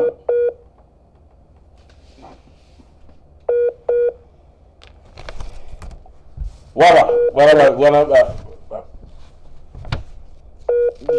Direct, bah problème direct voilà les années le temps de quoi bon ça kuna c'est ça problème ça pour nangai na éviter Lamuka ndeko Moïse Katumbi ndeko Jean-Pierre Mbemba bino voilà très fort. Je pense que c'est là que tout moment yango boke osala ta elle na bino pe bobomika Lamuka wana bo totala bo biso to sei komba Lamuka si c'est comme le cas de Longwe na biso, de Bolongo li biso, kombo na bino pe boko mérité yango te. Botika bino pe botika kombo na biso pe botika kombo wana. Bosali plateforme na bino mususu. Olobo zongi sala gaga eloko moko ndire quelque chose ya caché pe derrière la muka wana. Bino boke bozo diriger, je pense que ezakuti kamutego ya parce que ba ndeko so abi tribalisme na mbaki ndeko moko alobi. Il fallait appeler ça Moïse Katumbi à cause de Ndégono Moutabandou. Le problème c'est clair. Le problème est clair que ceux qui et que vous moni que allô. Allô. Voilà, son zongi le Ndékozaï na maloba, maloba. Ah ok. On a fait koloba que normalement na banda qui dans na fait koloba que toyaka normalement pour ça pour ça un peu moins pour na makambo Italie, IDPS na bande ya baza autour ya ndeko peli parce que baza vraiment la destinée ou bien destin ya peuple congolais na maboko. Alors makambo Italie la muka en tant que ba groupe o ezali ba normal ezaki plateforme normal ndenge na état nango juridique ezalaki te que groupe bongo ezala on dirait un parti politique parce que parti politique ezala pe na ba structure nango c'était un groupe normalement fait pour des élections sur le plan vraiment na ba pays moi ebele la muka d'abord existera te tilelo. Donc, d'abord, c'est ça, de un. De deux, on peut remarquer, depuis 60, la politique africaine, elle a toujours, comment on appelle, bateau, ou jouer un rôle moko, comme caporo moko na politique, ou kendaka, normalement avec ma mission moko boye. Et si vous n'avez pas l'œil politique, ou bien vous avez une expérience politique, vous pouvez remarquer en côté. Katumbi d'abord en sortant de donc Sapo et Razalaki d'abord autour à Kabila.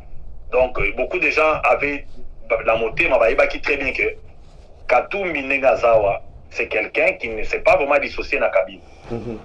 Azali Motomoko Azali Naye Nenga Kidagi na Belgique na Basizwana il avait une mission donc c'était seulement pour nous rapprocher Félix et nous savons pas ce qui s'est passé à la fin parce que Zaki pe Mwamba Mingi dans liwa ya papa Etienne Tshisekedi yaki bakamwa ebele bele yaki wana tout autour. Nous savons pas quelle est la vraie mission qui s'est passée na côté où Italie parcours na marche de Katumbi que les gens ont aussi le droit de chercher à Kutuna.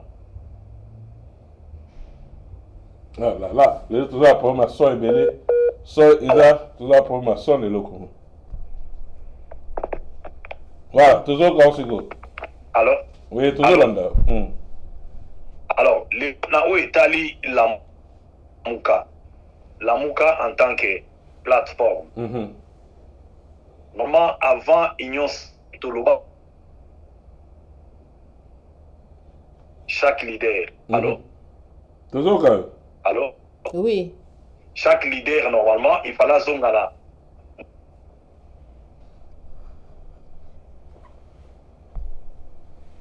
Donc, sans retour. Donc, leadership, naïe, donc, Kazala, donc. Allô? Toujours quand là. Mais sans réseau déranger moi, mon micro.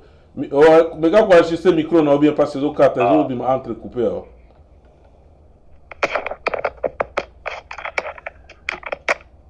Allô? Voilà, tout le monde bien, oui. Alors, où est allé normalement ma parti politique, non si un parti politique, parce que au moins ensemble, ceux qui ensemble, il y a Moïse Katumbi et Sidé, il y a toujours conflit d'intérêts parce qu'il y a un conflit d'intérêts. Nous trouvons toujours, on a conquérir, le rôle d'un parti politique, c'est conquérir le pouvoir et exercer Yango. Et chacun a ses couleurs derrière, chacun a sa popularité, chacun a son passé, la motivation. Donc, du côté historique, tout le monde a eu la sali parcours qui n'a pas été aussi facile. N'a pas prévenu soit connaître, n'a pas bilo que nous sommes salami n'a pas Genève wana. Donc, en tant que PZP, essaye à côté là comment il peut créer moi audience et il a vu qu'il a créé quand même Sikoyo. Le nom de Fayoulou est devenu un nom qui peut engager. Mouzito aussi la même chose. Bemba, donc faut pas vendre assez, pas comprendre que quelle est la règle de jeu qui devait les amener. Ça c'est d'abord de un. Donc conflit Oyo, ils allaient surprise était. Donc de deux, arrivé à Union Sacrée, l'histoire s'est répétée parce que la conflit Oyo normalement Oyo Komeli Bango, ils ont un conflit Mongo Tomonara Yango Natango Kala. Papa Etienne Tshisekedi, conflit entre donc Ngunza Carlibond quand ils sont venus. Basala rapé ba mouvement Moka Aboina ba Iléo Et après, à un moment donné, il y avait un groupe qui devait dire que Biso Tokene la côté à pouvoir, tout ça, là, il va vous Tikali. Alors, c'est ce qu'il y a toujours au Ememara, donc les termes d'auto-vision, selon Moto Atiki normalement, vision, ou bien voter na. Est-ce que d'abord, comment la règle n'a pas voyagé à l'état démocratique et avant la décision, il fallait qu'il engage qui en termes à titre individuel ou bien qui on dirait bateau au bateau qui est donc na pas la moka. C'est là où il faut définir des choses. Du moment que Babylone les a mis à la lumière, il y a un moment Congolais belé. Nous avons toujours ce genre de problèmes qui se répètent parce que Biloko Potosala à la Congo, nous les faisons comme si nous jouons avec Biloko Moko ya Bomwana, pendant que ce sont des choses qui engagent les vies. Donc, un parti politique, dans un pays où les gens de la gauche comme des gens de la droite, ils allaient pépinière à idée, ils allaient groupement moko à confliter, mais tu vas réduire en les lots quand vous réveillez le matin, ce soit conflit ou à Longwe ou à Kiri. Donc, ça doit d'abord refléter l'image, il y a Bato Oyo, Basako, Oluka donc, Basala Makamuna, Andenge Longobani. Donc, c'est ça. Et à regarder les problèmes comme ça s'est présenté les loyaux, sur le plan technique, ça c'est Katumbi qui quitte Akei, na Jean-Pierre Bemba Bakei. Et quelle a été la position de Fayoul? Fayoul lui est resté parce que, avec Kolobake, moi je trouve que dans le groupe Wana, il y a des gens qui ont travaillé dans le passé. C'est confirmé Kate. Alors les gens là ne me convainquent pas que ceux qui sont sangani na bango, quelque chose va vraiment venir en découler dans l'intérêt à peuple. Avait-il raison avec ce que nous vivons aujourd'hui? Na évité Boza na Mituna. Est-ce qu'il a tort? Boza pe na Mituna. Donc, au même moment, au moni peuple, écrit à charisme, Constance, écrit à charisme na vie moto. Allô, Nazo Mamalam. Très bien. Constance écrit à Ata Ozali na 30% ya Pamba et les 70 ont laissé. Mais la constance crée le charisme. Ce qui a fait Papa Étienne Tshisekedi Lelo, c'est la position qu'il avait derrière les idéologies. Je ne peux pas comparer avec Fayoulou Lelo, mais n'empêche que quand tu regardes sur le plan objectif, autour de lui, il est resté quelque part là où il a dit que je ne partirai pas. Et Moïse Katumbi est parti. Qu'est-ce qui a fait que Moïse a zonga Lelo? Est-ce que c'est parce que les choses n'ont pas tourné? Parce que les lots ont sentir qu'il est attaqué dans la bataille des pèses. Il est vraiment attaqué et donc c'est ça, c'est la politique. Tous les coups sont permis. Chantage des alliés sur beaucoup de choses qui se font, même sur l'origine naïe, même sur manque de respect à parole naïe, même sur le ministère à partager. Je sens qu'il y a tellement de conflits là. Est-ce que c'est ce qui a ramené Moïse Katumbi à Zonga à niveau il y a un peu marche naïe à repartir encore? Ça, nous ne savons pas. Donc, tout ça, ce sont des choses. Et dans l'entretemps, quand ils sont partis, parce que dans l'année, moi, extrait à Nani, il y a Fayulo, à Lobby, nous n'étions pas partis, tout Tikalaki. Nous étions restés à combien? Le Tikalaki n'a moussitou. Donc, les lots, quand ils sont restés à DC, que la rotation ne doit être faite qu'entre deux personnes. Donc, le malheur vient parce que Bangomi balé depuis Genève. Bazalaka batu à côté moko. Mais ce que zalaka que moko la baba zaki ata muluba ou bien mouswahili, je crois que ils allaient sortir vraiment tête haute, il y aurait pas de débat. Donc l'ironie du sort, malchance au Bazanango, c'est parce que ça tombe comme ça et comme au Congo, donc le premier prétexte il y a qu'éliminer aux Aka qui aux tribal. Donc quand on te lance ça, on ressentit le peu au même moment. Et s'il y a des preuves, je crois que ça les rend aussi un peu moins. Donc, que les gens ont raison, pendant qu'ils peuvent avoir raison dans une autre mesure. Mais c'est l'autre information que Jean-Pierre Memana, Martin Fayoul, meilleur ami depuis, et ça date les hommes à l'éloté. C'est ça la politique, les autres salles, mais Baza Pena, mi Pena, oh Baza Pena, tout le temps, mi, c'est exactement Baza Pena, Nina, amitié, ma casse, Bambal. Mais ndeko Alain makambu ya Congo toza d'abord bana mboka moko. Omoni animosité o ezalaka o même ba peuple lo ba koma tribalisme ninga même kata Congo ke ba yaka bino boza ba yaka biso za baluba oliaka mbwa ozomona ba extrémisme wana to isaka ba toujours ki to bi ce n'est pas trop bon parce que bango ba leader d'abord. jour où Martin Fayulu na Félix Basimba na Maboko, vous allez trouver que c'est inhumain que Lukaku comme ça on a plein à vie en moto. Politique comme Atina plein ko inabaninga parce que moi j'ai des neveux, ma grande sœur la troisième à Botana, donc famille Mogo Kuzunza la Kikuitu wana, donc j'ai un neveu grand, za moi mukolo lelo donc bakila ise sangani et na ba photo la kisaki ne bandelia nous avons vu Jean-Pierre Bemba na kota Félix. Mais au début à conflit et la relation est restée bana bazobalana. Nous avons trouvé que la famille à Bemba, nous avons aussi une tante qui est là-bas, la Pierrette qui est là-bas, la tante qui est là-bas, donc c'est l'une de nos tantes. Donc, d'un côté, il y a une relation, photo tellement souple, on est sabatou. Bon, moto, il faut que ça la trop attention. Celui qui a idéologie politique et changeante. Donc, ces plans-là, ce n'est pas vraiment les débats qui et donc, ils ont que Jean-Pierre Bemba, ils allient Kousirkuna Fayulu. Mais c'est sur papier, c'est sur le plan de la science, il y a auto discuter de science.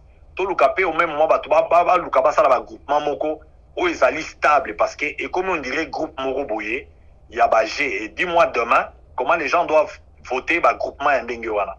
Parce que quand Jean-Pierre Bemba est parti, na Moïse Katumbi, statut na bango zakini. Accord na bango zakini, est-ce que bazalaki toujours na entente ya kenon bakozonga ka lobby, bazala toujours na rotation, ya nini. Et qu'est-ce qu'on sous-entend na départ ya bango kokende? Est-ce que bazali normalement na loi ya ndenge parce que papa Etienne Tshisekedi a vécu comme ça. Obimi na kati ya IDPS ozali mutu moko okei. Donc Fayulu aussi à son niveau, à sa génération, ezali méthode bango baza ko appliquer. Soyons quand même arbitre que donc topé sa bango donc bénéfice à doute que donc c'est eux qui étaient peut-être restés et les autres sont partis. En revenant, ils pouvaient peut-être négocier. Moi je crois que bakoye ko négocier en derrière les rideaux. Il y a koloba ke bande kota la place to Kentucky et makambo ke boye et sali boye en tout cas bozo mona ke toko ko un peu moins réunion moko boye koluka koyeba comment toko ko refaire bâtir la biso. Mais que okendeka mbala moko koloba ke na date fulani Jean-Pierre Bemba a signé, de l'autre côté Fayulu peut signer mukanda na ye et comme il a les réseaux sociaux, je crois que ça exercice moko malamu te parce que ba parti ezaka normalement ba pépinière ya ko gérer Congo lobby. Donc même nos groupes d'opposition, ils ont la crise wana, il y a instabilité, il y a Koutiana Bambili dans mon Congo, donc il n'y a pas trop de crédibilité. Donc moi je peux ngana yoneri tozabo na société civile, toi adhérer à un mouvement na tokufa lobby. Donc ce sont des groupements moko où ils allient, il y a beaucoup tellement de choses derrière, il y a tellement des choses qui ne sont pas trop propres. Donc il faut le respect de la parole, le respect des textes, le respect des principes. Donc, Spewana, ils ont vraiment tellement suivi. Et Moïse Katumbi, c'est la psychologie de l'homme congolais. L'homme congolais, à ça, il dit déjà qu'il a sali Congo, je suis grand. Mouvement n'a pas de ça, là, ça n'a sauté. Je peux partir. Donc, les autorités, il y a opposition à Congo comme des présidents là-bas, à niveau Moussous, ils ont droit à sanctionner.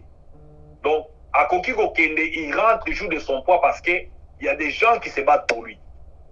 Donc, Katumbi sait qu'à un moment où il y a un groupe de gens qui sont en train de se battre pour lui, qu'il y a des forces, ou bien, et que ça, la paix qui est dépeuplée, donc, ensemble, à déstabiliser. On va dire qu'un pacte qui a conflit, et qu'on déstabiliser Martin Fayulu Mamboke. Donc, c'est ça la mauvaise volonté il y a l'homme congolais. Donc, Azolinga alia partout, Alinga qui n'est pas Félix Kuna, Asenga ministère, donc, comme il est présenté en gros, bon, dans l'entretemps, côté kuna kuti pe baza moi dire un peu parce que Jean-Marc Abundu côté on a payé les acheter azongi siko kotoyo azongi pe pas venani Fayulu abonike ils a peu moi calé kotoyo donc ça donc l'homme congolais, l'homme politique congolais, dommage que nous n'avons pas beaucoup à spéculer là-dessus.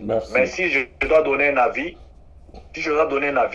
moi je vais peut-être supporter Nazar Moutouaïstidité, mais je donnerai crédit à Fayulu. Je crois que c'est la légitimité. Ceux qui n'ont pas jugé dans le jury, sur les voies de fait, je crois que je vais donner raison à Fayulu, malgré tout ce qu'il y a peut-être. Parce que Fayulu n'est pas aimé parce que Azara peut-être, donc les challengers à Félix. Et Félix qui est mon frère. Mais au nom de la science, ceux qui l'ont retenu à vie, dans ces conflits ici, qui a raison, qui a tort. Je crois que Fayulu a raison parce qu'il n'a rien fait à bouger à Tikalibango Bakidaki. Et quand ils étaient elle batika ki bango pe baza bato bandu bango mibale quand ils étaient à 4 ezaki na problème mais siko tango bazo zonga sikoyo et comme siko premier kosala bango chantage que non voilà azali tribaliste alinga tika ici des ala ya yebe Mafayulu peut rester aussi seul s'il veut bien rester ce qui nous dit il peut toujours rester seul et je crois que comme contrepoids à Congo nous avons besoin aussi de l'opposition et Félix a besoin des gens qui lui disent aussi les vérités parce que Fayulu, je crois, c'est parmi les gens qui lui disent aussi qu'il y a eu ça qui depuis Kalake. Alliance Nayona Kabila, je ne crois pas que c'est une bonne alliance. Quand les autres ne le disaient pas, et les lots, ce que nous avons gouverné, c'est à cause de cette alliance ici que nous avons, qui est un mélange qui n'est pas trop bon. Parce que là-dedans, ce n'est pas seulement un problème de compétence, c'est l'homme congolais. Donc, Bato Basalagina Kabila, ils sont toujours là. Nous n'avons rien contre eux, mais les méthodes, les systèmes, donc la façon au Kamamboka, et ça, donc, l'opposition qui essaie un peu de te dire que non, mon modèle aux Amabé, c'est une opposition constructive. Donc, ils allaient dans le sens, il y a Kolukate Kotale, dans le sens à vos motos, que Félix est un ennemi, il y a Fayulu. Du reste, au lobby, il y a des camarades, il y a Jean-Pierre. Mais Bango, il y a même frère en Christ, et pas Roland Dalo, dans Philadelphie. Donc, si les lots, ceux qui ont tout là, ils peuvent aussi dans le lobby, que non, Congo, ils ont dit ça dans le Mboka. Merci, Pasteur Moulumba. Je pense que dans Ndagu Nyoso, quand même, l'eau est là. Moi, je suis Bimaki, à Komishege, Soka Zongi, et Fayib, ça quand même pourquoi Kendaki. Donc, yo Bimi, Nanukuto Zongi, Nandaka, on gote, mais Libanda déjà, quand Zongi, non, on a déjà na commis chef de famille, na Libanda, Nengozali. Je pense que la politique à Congo, elle a passé mon message, elle a tout passé expliqué. Donc il faut battre la mouka, et au niveau ça, mais dans tout ça, dans tout ça, le peuple m'a souffrir. Le peuple m'a souffrir, n'a surtout voilà. Gouvernement, exact.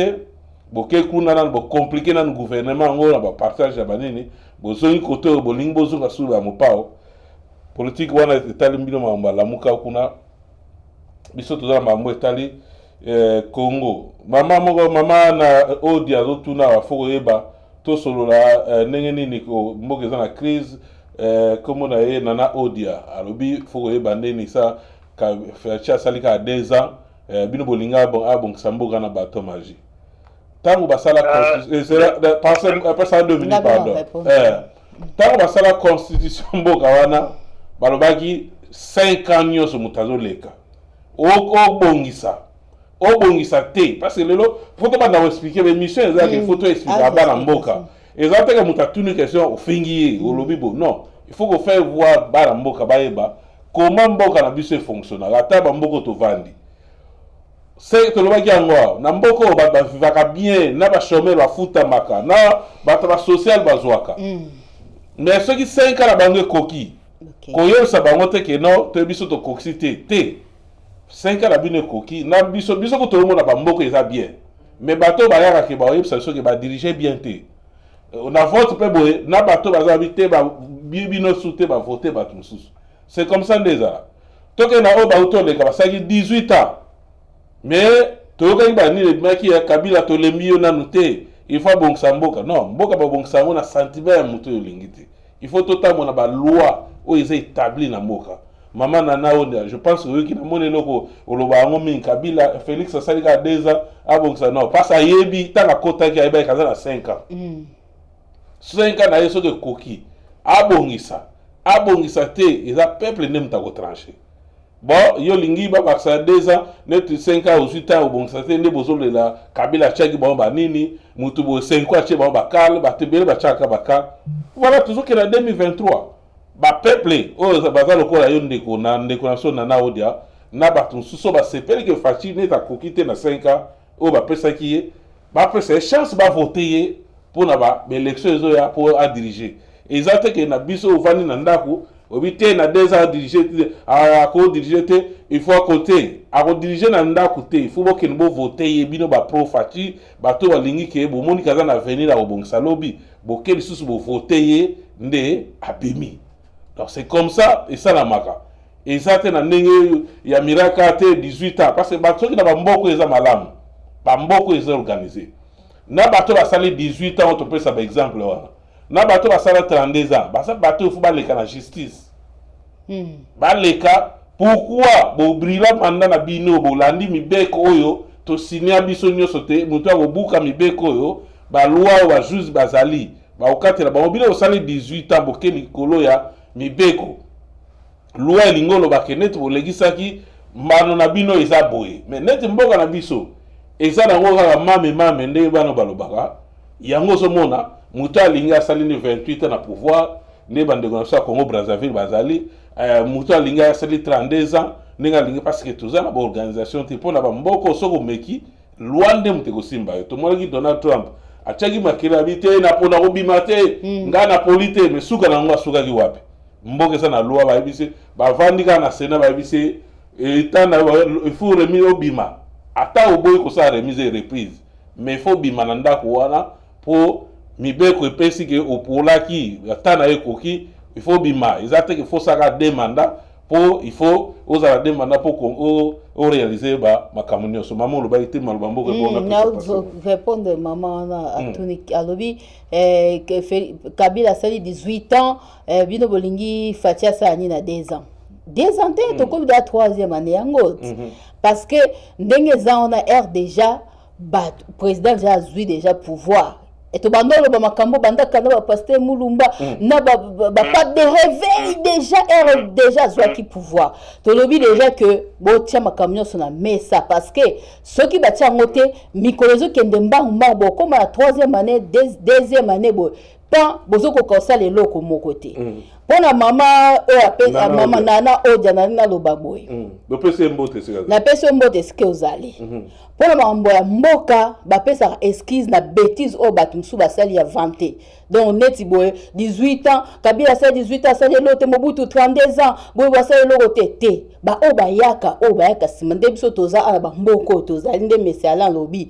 eza ba parti mususu ba conservateur bazali na ba libéral mais au moins ba conservateur mboka ezabie batutu bazofuta bango mais ba libéral ba sali musala bien te bozomona donc babetela bato maboko te makambo etali mboka bopesa esquisse comme net mot de passe moko boya po Kabila saki 18 ans mais non bino boye déjà bozui pouvoir bopesi peuple promesse kasi botiango en marche bozala ba responsable nde abalobaka eza responsabilité na bino bakoye biso ke eza responsabilité na yo donc ozwi engagement pour ko servir peuple yeba ko za responsable kendenge na zwi pouvoir boy na laki peuple boy na kosala ngo parce soki tozongi sima na makambo biso nyos tozomona ndenge toloba enyo ba pasteur Jean-Paul Mulumba ba monsieur Roger bambongo zo bunga wana so babongisa biso mboka bakobongisa biso te dans 2 ans bambongo ba millions soki ba combien tozo mona ka nyoso baza ko yibaka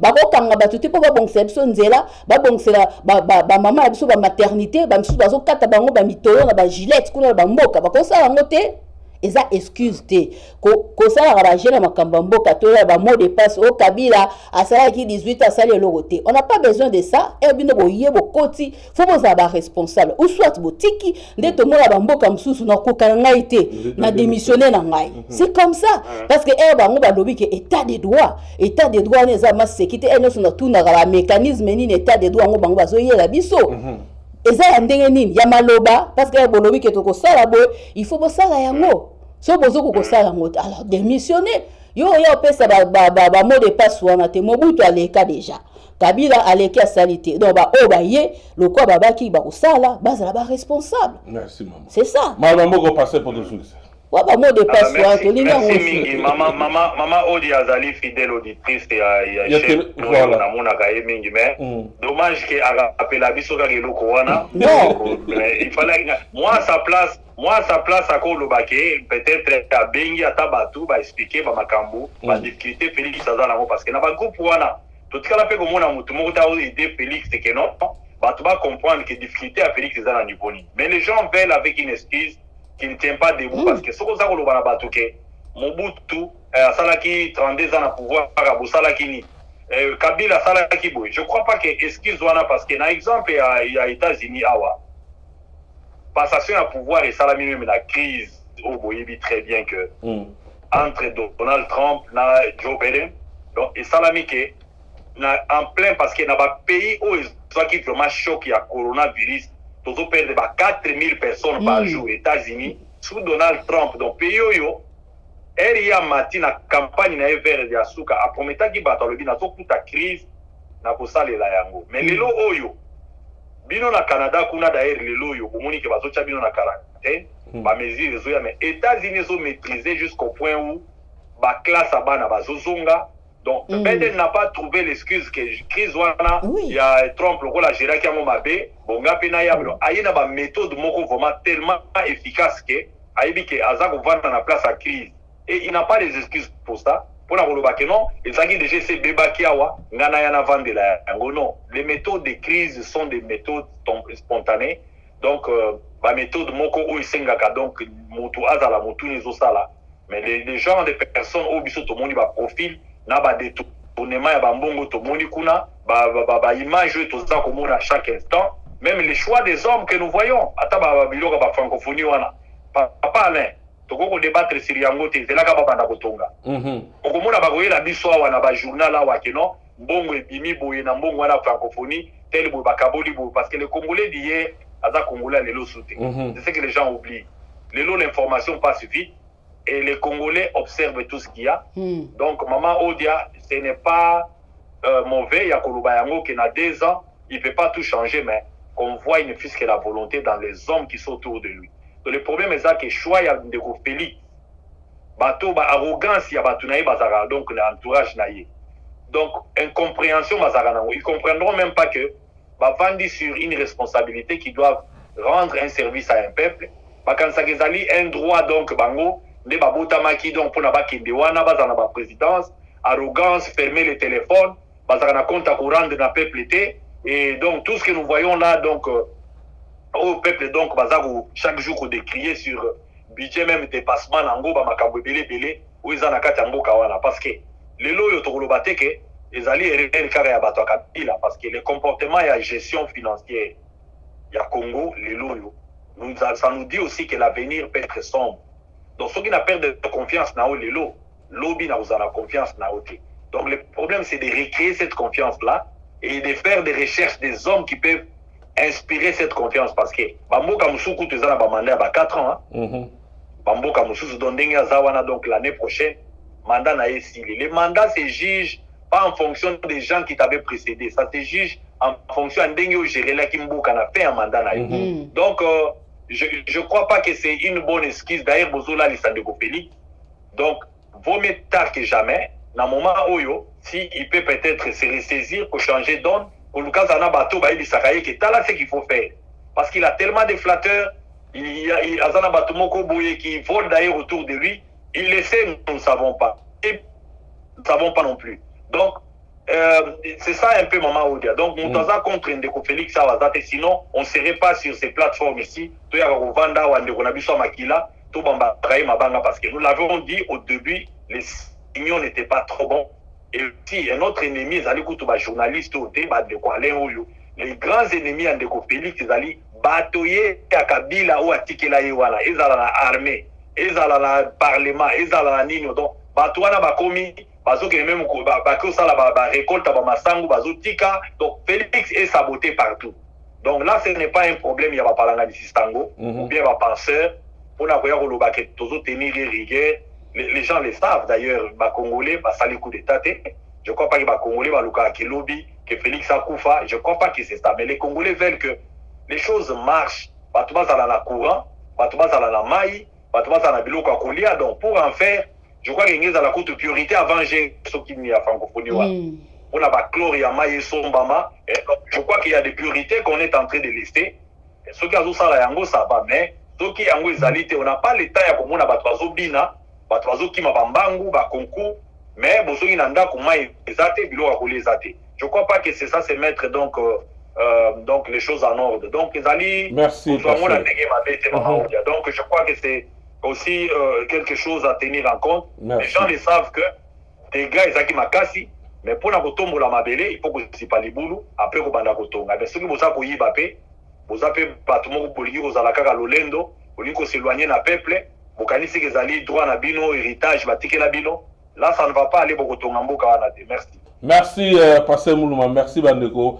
Balandi biso Pichu Anzolo, Mama Odia, merci encore. Voilà. Bah débat ils allaient aboyer, bah lobby na moyo moko, voilà des personnes qui réfléchissent. Et la aboyer, maman leki au petit point de vue na yo, balasima, maman bengeze mission tokoloba, ya bana mboka, au bengi au petit point de vue na yo, na yebi place aux athées. Pour na aider fachi ezanini, biso peuple lobby pour na aider fachi ezani.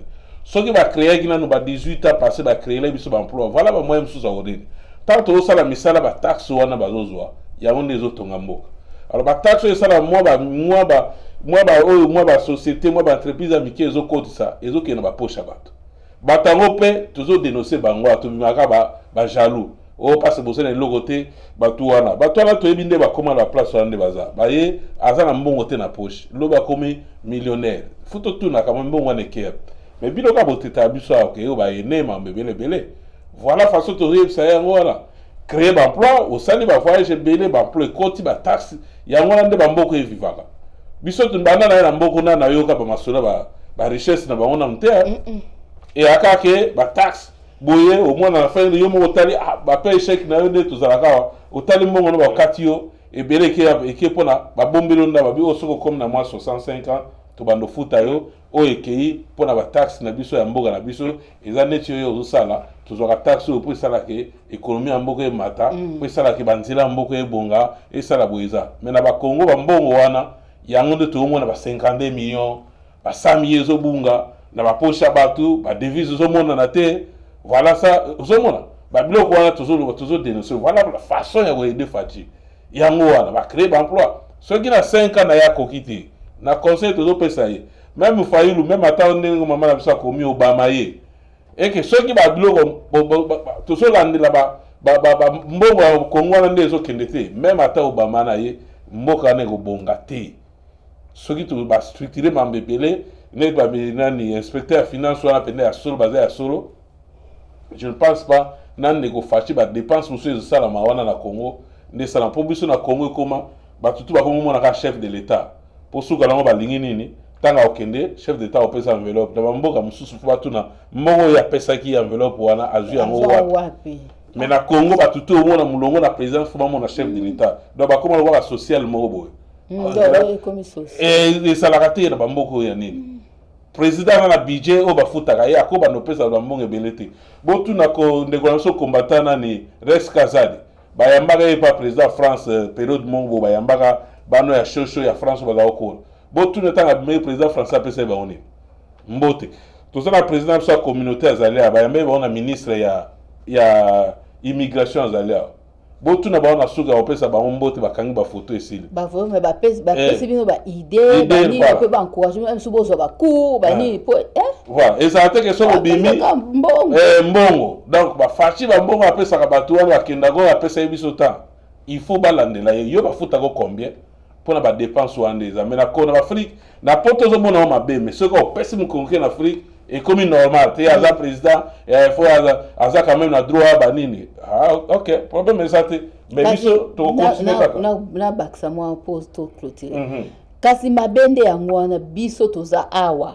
tomona makambeleka awa mais soki kandingo lobia to kekuna tozonge système akuna donc au lieu to zo même biso pe to me ba idée o eza awa okomwa me batu nyoso mo to na ba réseaux sociaux batu bazo se plaindre ba bike batu nyoso baza entourage wana ya président baza batu ba diaspora mais eloko nini ba bazo sala kuna eloko moko malonga bazo sala te bazo mema kaka ba désordre ba biloko moko ndenge wana ke makambo pe ba ba yekoli awa est-ce que ba tiango kuna en pratique ezate donc bazongeli ka système ka ya ndenge wana kaka ya trouble ndenge wana ozomona donc c'est ça eloko oyo fo biso nyoso to sala ko aider so ko aider bo mema ba ida malamu kuna ke batu ba mona ke bato bazaki kuna ba vandi na bamboko kuna bazaki na ba idée bazwi kuna ba yenango awa ekozala bien mais soki ka ezaka bo awa bozondima makambo aya Canada mais soki ka na longo Canada na ke kuna komo bwaka ba papier na se na bandi ko bwaka ba posa bitabe na se pona ke na Congo etali mutute bon sko mboka ngo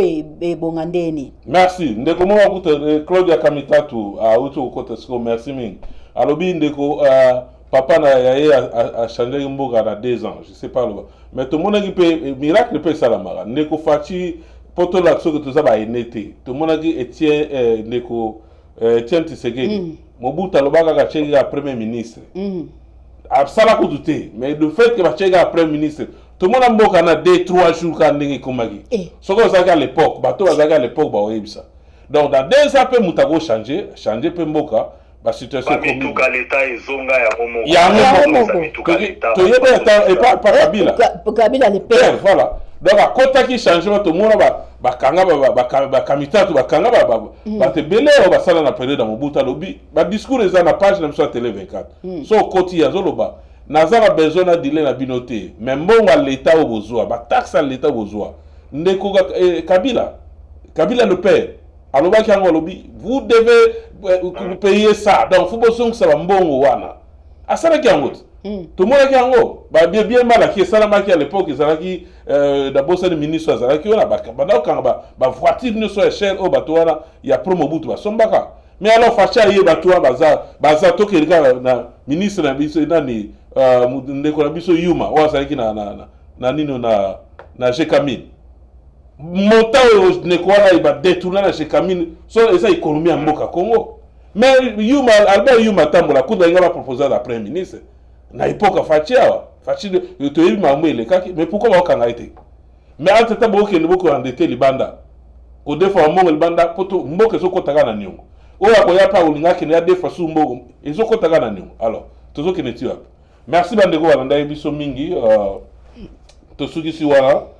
Maman Odia Mbalasima Benga to solo là et émission to koloba pour na batu maman Claudia Kamita tout maman Jussi Munge ba maman baza na biso minga maman Belebo Kota parce affaire au ya Congo et taliba maman bomoni maman Julie amipesa na biso za na plateau pour tout ça là ba débat to ebake moi na mboka nyoso a contribuer nani so bo talibie ba pro Fachi ba pro nani Fayulu ba zala penda te po ba se retrouver raté ah so qui Fayulu asali makamnae tokotia sujet na tokobeta lisolo ndeko Kabila tokotia sujet Fachi tokotia sujet tokoloba situation na tozaka na mboka na osukisa nango ndeko Fachi bamelaka champagne te yoza président de la république eza lokola ngate privé na kocha photo na champagne eza normal mais yoza président de la république ozo représenter loko munene tant mboka ezo briller na est kuna bazoboma bana na opa na Monisco olobi rien mais na fête ya bato baboma mboka na François Beya.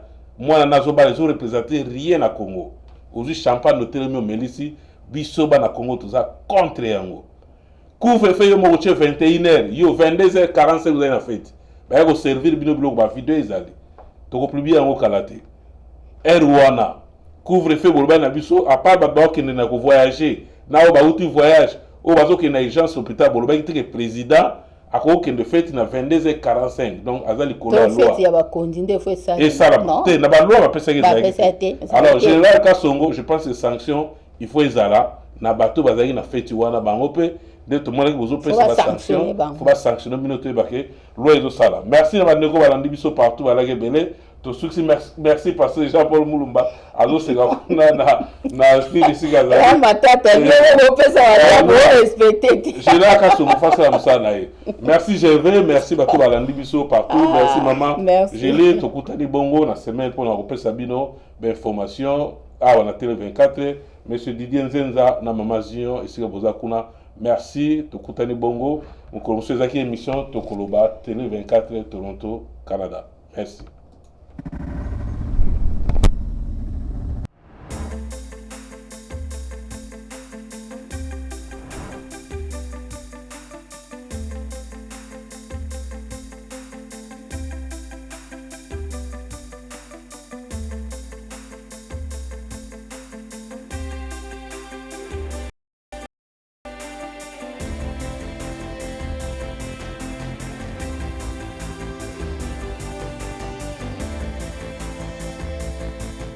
Télé 24 Live, votre réseau d'information.